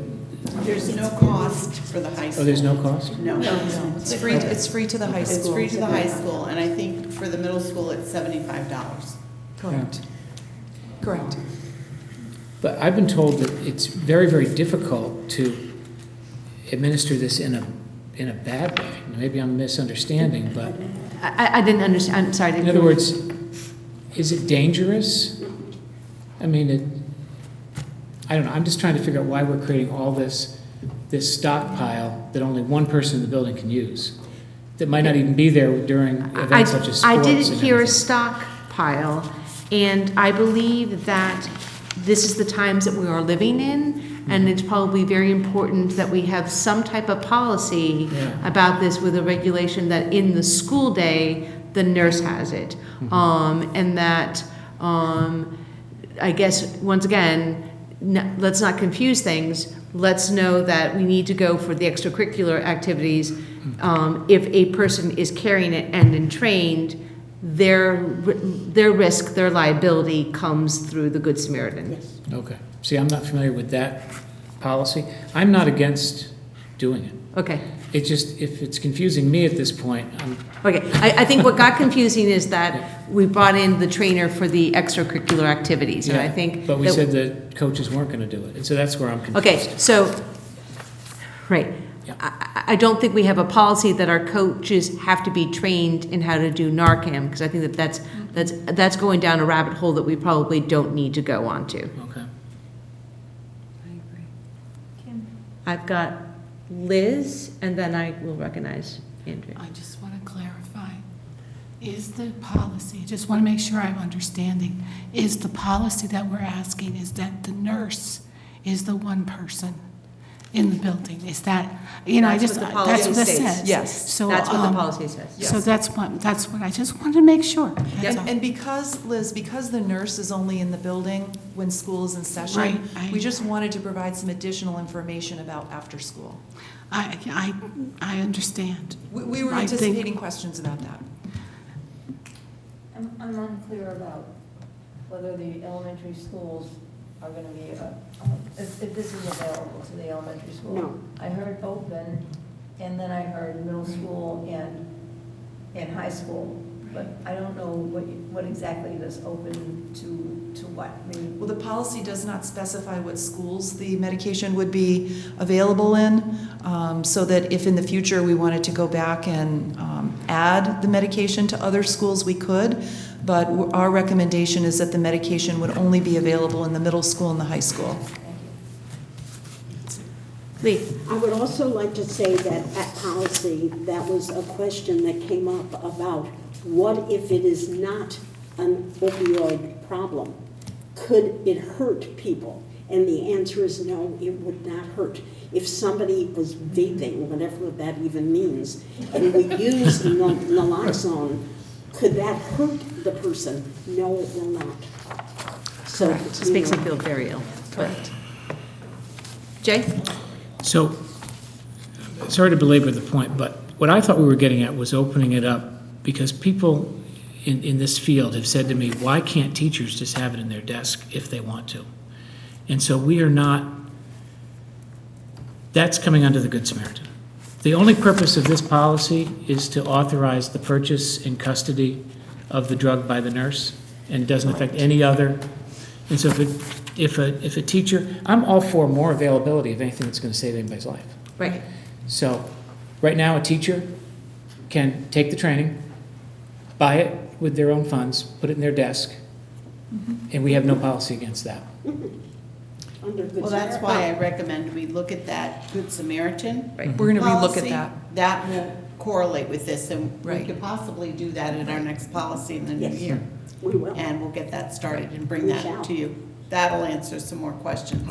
So this is what the policy is, just like what you said. It's just the school. Just to allow the school nurse only to stock this. That's right. Correct. Okay? Yep. All right. And there are some typos in this document. There's one, yeah. There's two, actually. Where's There's the other one? underneath drug overdose on the first page, the third line down. After, at the end, unresponsiveness, non-consciousness.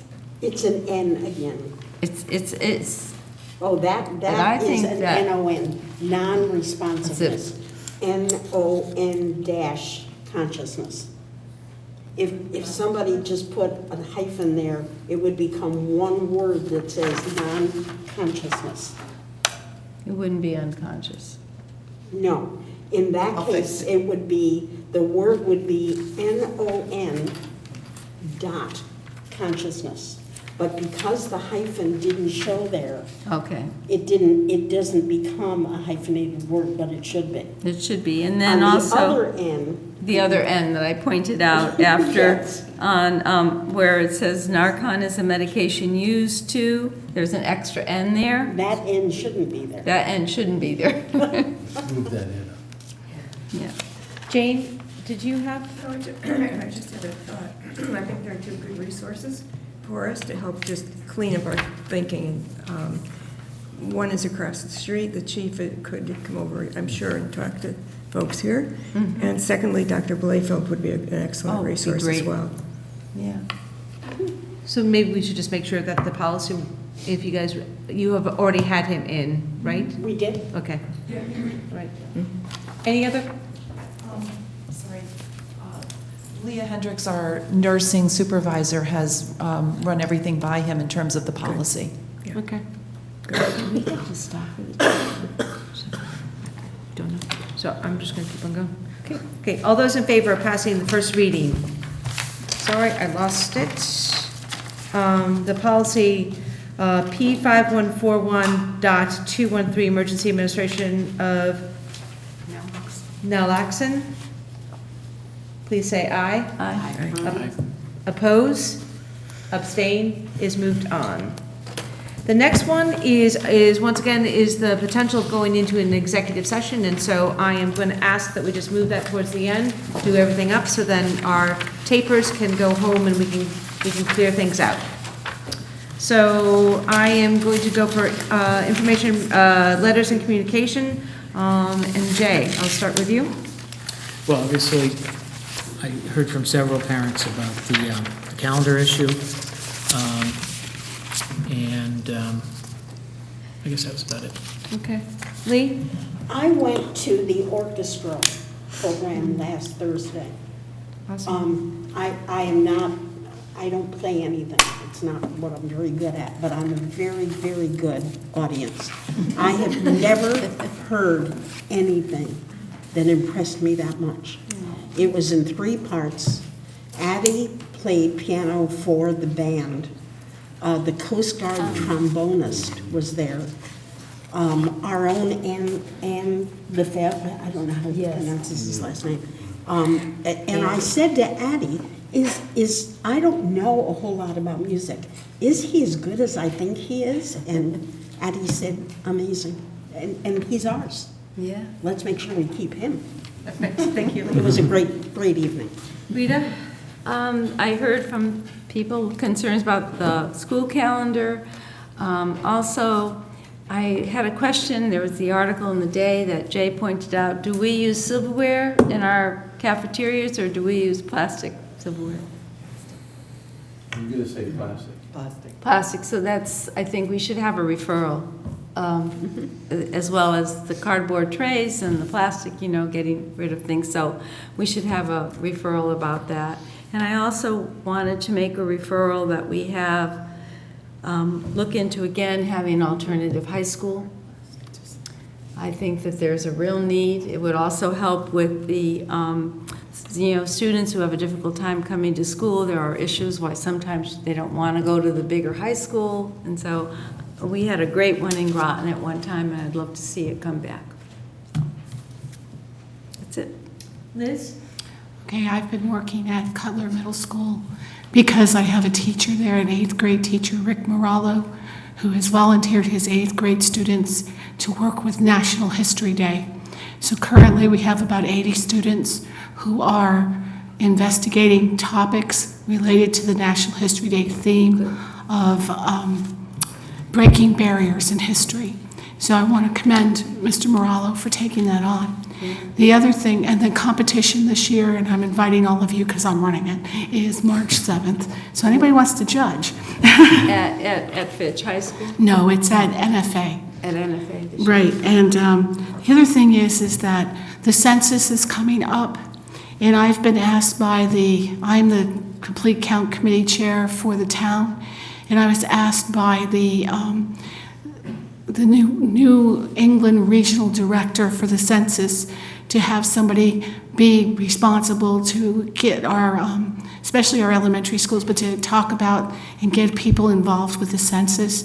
So I'm volunteering to be Groton Board of Education's representative for the Complete Count coming this spring. So I'll be in touch with both, and I just wanted to let you know those are things that are coming up. So, Well, Liz, thank you. you're welcome.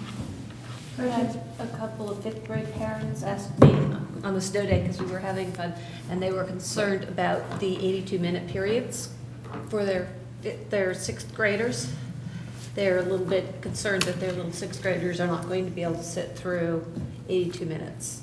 And I assured them that we would be teaching their teachers to do it correctly, but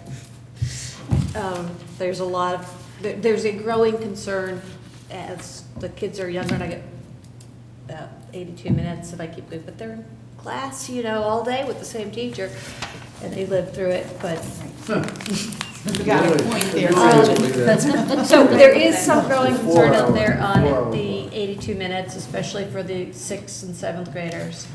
And currently, can I just say currently in elementary school that the literacy block is 90 minutes? Yes, it's also broken up more, where they have a little more wiggle room with that. It's a different style of teaching. We're going to let it with. All right, Jane? Let them wiggle. Some of the teachers don't understand how great these longer blocks really work. Leah and I were talking about that. Bruno and I were out for breakfast Sunday, and one of the teachers in town was really upset. He can't fathom how this works. Oh my gosh, it's going to be torture. I said, hey, I come from a middle school background. It's great. Trust me. Just ask questions and then watch the kids. They love it, and you will. So it's all good stuff. It's just transition. With Gretchen's points too, we need to do some PD. Yeah, absolutely. That's what I walked away with. I'm looking forward to the Fitch walkthrough, which is being rescheduled. I learned from the walkthroughs a lot about schools and how things work, and how good a district Groton is. People don't understand that when they're from away. And what I appreciate this year is the slower pace in discussing things, like with the finance and facility issues. When I got on that committee last year, my God, I thought I was in a foreign land. And things were at such a pace that I never could quite catch up. So now I'm hearing more dialogue, which is quick, and puts order to things. So thank you guys for doing that. Andrea?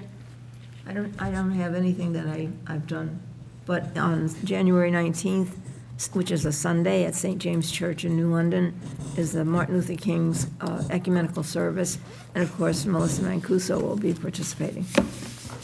She'll be here too. Yes, she will. And so I have had some of the very same emails in terms of the school's calendar changes. I just also wanted to make sure that people knew that Rosemary's not here because she's actually at a celebration / scholarship for Miss Millette, scholarship fund, and Miss Millette was one of the social workers that was fatally hurt several years ago, and so Rosemary in her activity is there. So just wanted to make sure that people knew that. We've got lots of things coming up. This is not even talking about our. Just to note that we do have a special meeting on the public hearing on the budget. That's going to come up in less than a month, or no, actually a month away, just so that people are paying attention to that. And Rita, I've gotten your referrals. My one comment about the alternative high school. I think I talked to you a little while ago about whether Learn would want to take on, because there is a huge need, I think, in the region for students who are having a hard time getting to school, but they don't have a behavioral issue, and what are the services out there, because there might not be enough in one school, but we might be able to have several different schools kind of coming together. So I think I had talked about that. We have, but East Lyme has their own, Montville has their own, so that different towns in those areas use those. Groton and London. One time in Once London, again, my experience is that many of those alternative high schools in other towns are really more housed for behavioral kids. My experience is, as a professional, is that many of those alternative high schools have behavioral health kids, and so it would be nice to see if maybe we can have a little bit more regional effort. But I've got your referral down. So Groton's wasn't like that. So we are, at this point, we are going to adjourn. I will take a, wait, I gotta like put it in my head first, Andrea. Is that we are going to go into executive session, and I need to have someone, a motion. I'm going to put in motion to go into executive session with adding Dr. Grenier, Susan, and Ken. Do you think we need Ken? Ken, well, financially. What about financial stuff? Yeah. So all right. Okay, and then invite Ken into our executive session. Can I have a second to that? Second. I've got either Andrea or Liz. All those in favor, please say aye. Aye. Don't we have to say what? Oh, to go into executive session. Thank you, Jay, we do. Regarding the early retirements. Sorry, thank you. So we are going to go into executive session talking about early retirements. And The other thing I'll tell you about later. That's a non-meeting. fair enough. Okay. All those in favor, please say aye. Aye. Oppose? Abstain? Motion carried. Thank you, Jay, for catching that. Merry Christmas. Bye, guys.